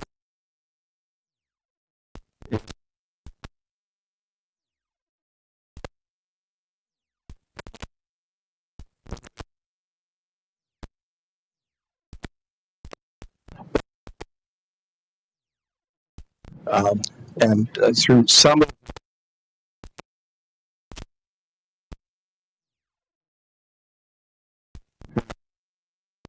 length adjustments for odd-shaped lots, we're saying if you're signing up for a noise attenuation barrier with 50% participation from the municipality, you're in for your 50%, regardless of how many meters you get.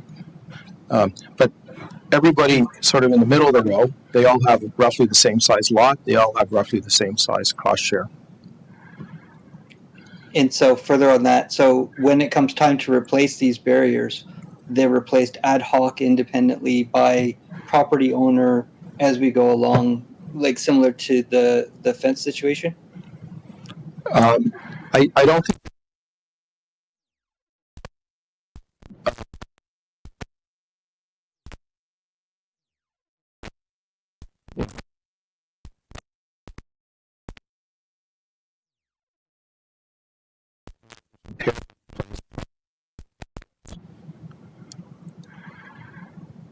Okay. So I'm just asking for further consideration in the future that such a time when these be replaced or need to be replaced, that we're not looking at the same situation that we're looking at with the fences along the regional corridors. That's all. I know that's a long way off and none of us will be here. Well, hopefully we'll be here. But probably we won't be here, but looking forward for future councils that they're not stuck with looking at $100 million bill to replace these attenuation barriers or whatever that is in the future. So, thank you, Mr. Chair. Thank you, Mr. Garland. All right, thanks, Councillor. All right, I don't see any.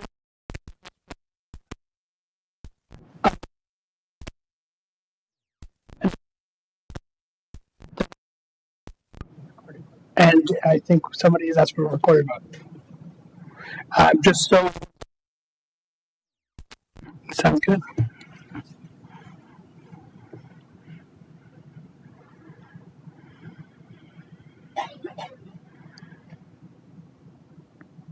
And it is a tie. So it's defeated. Okay. Excellent. All right, folks. Next, let's Questions, comments on the main motion? Councilor Yamato on the main motion. Recorded vote. Sounds good. All right, you ready? All in favor?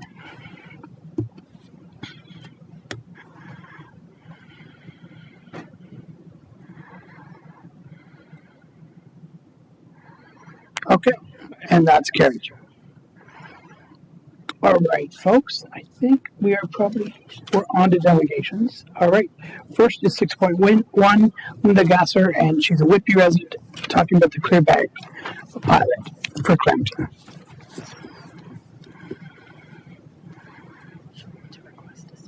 So I think you have to hit a button to request to speak.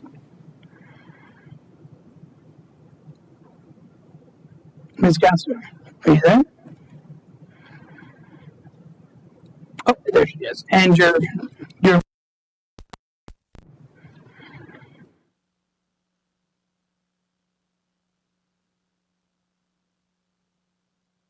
okay. We can't hear you yet, but you are on our screen. You might be, so you may need to unmute. Your mic is live from our end.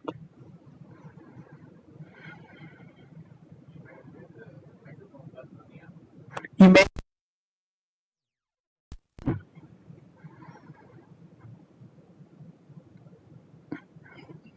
We haven't heard anything from you yet, but we do see you on our screen, but not on video.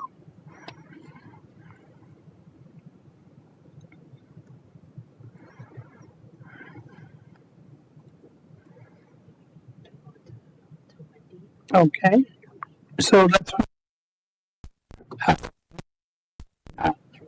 go to 6.3, Wendy Bracken, on the same topic. Go ahead. And I think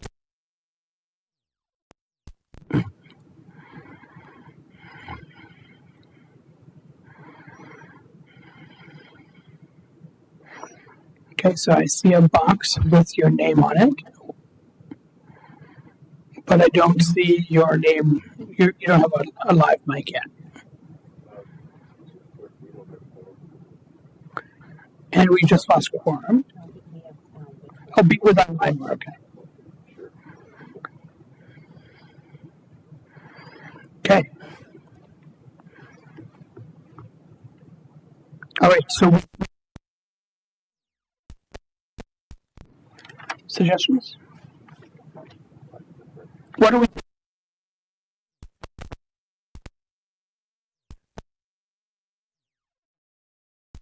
Okay, all in favor? Carried.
just to make sure we still have quorum.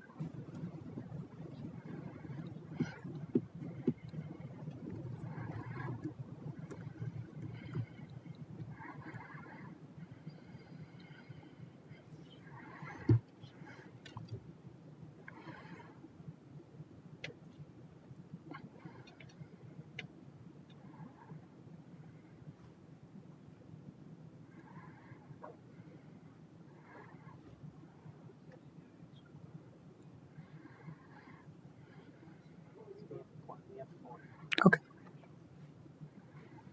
All right. So we are struggling to get our delegations into this meeting. So I think we're going to move to adjourn and then allow them to come back. Okay, go ahead. Chair.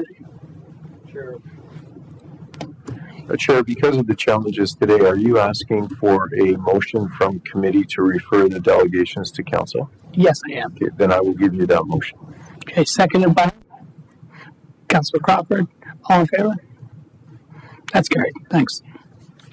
So the only other thing is other business. Is there any other business? Oh. Oh. Okay. Councillor, you.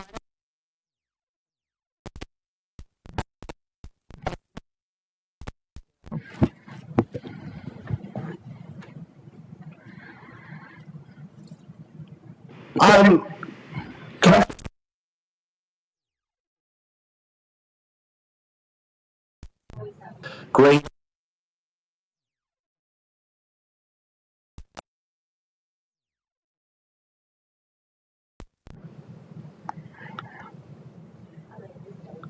Okay, hit your request. Thanks. Okay.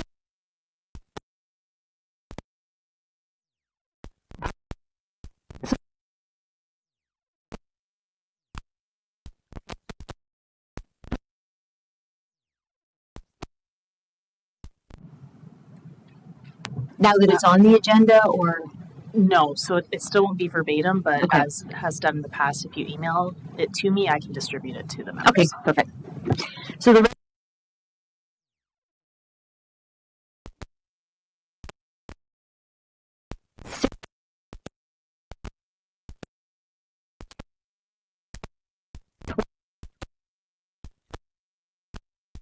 issued through the red light camera program total is 57, just over 5,700.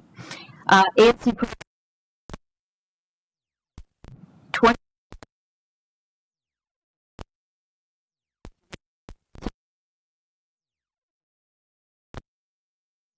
issued across Durham region.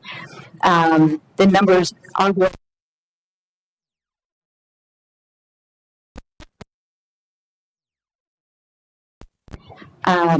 so we have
let me see here. What do we got here? So the plan is still.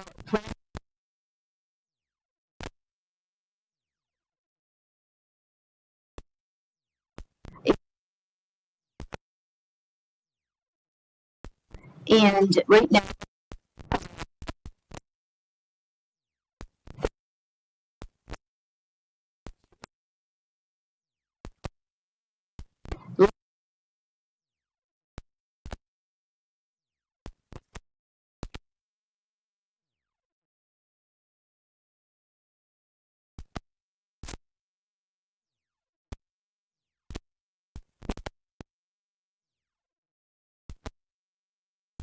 And I guess they all came back angry. Anyway.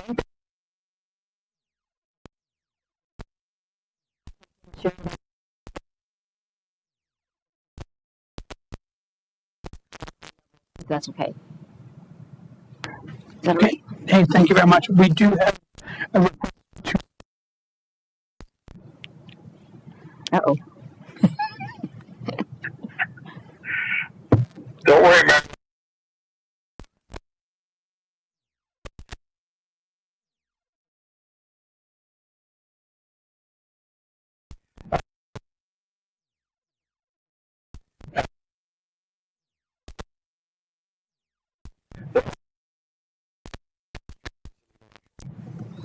And that's my entire constituency. So I'm trying a great demand for both red light and other cameras. And we've all been waiting for the staff report. So I'm just wondering, is that coming forward? Yes. No.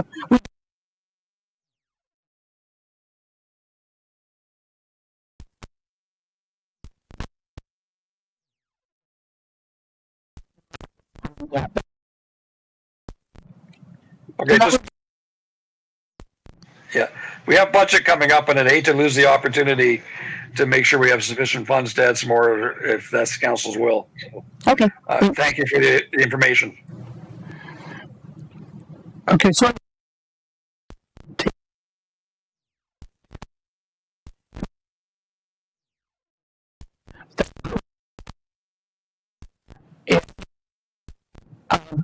and what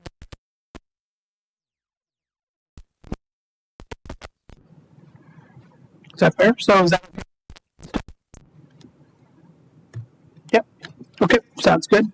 Thank you very much.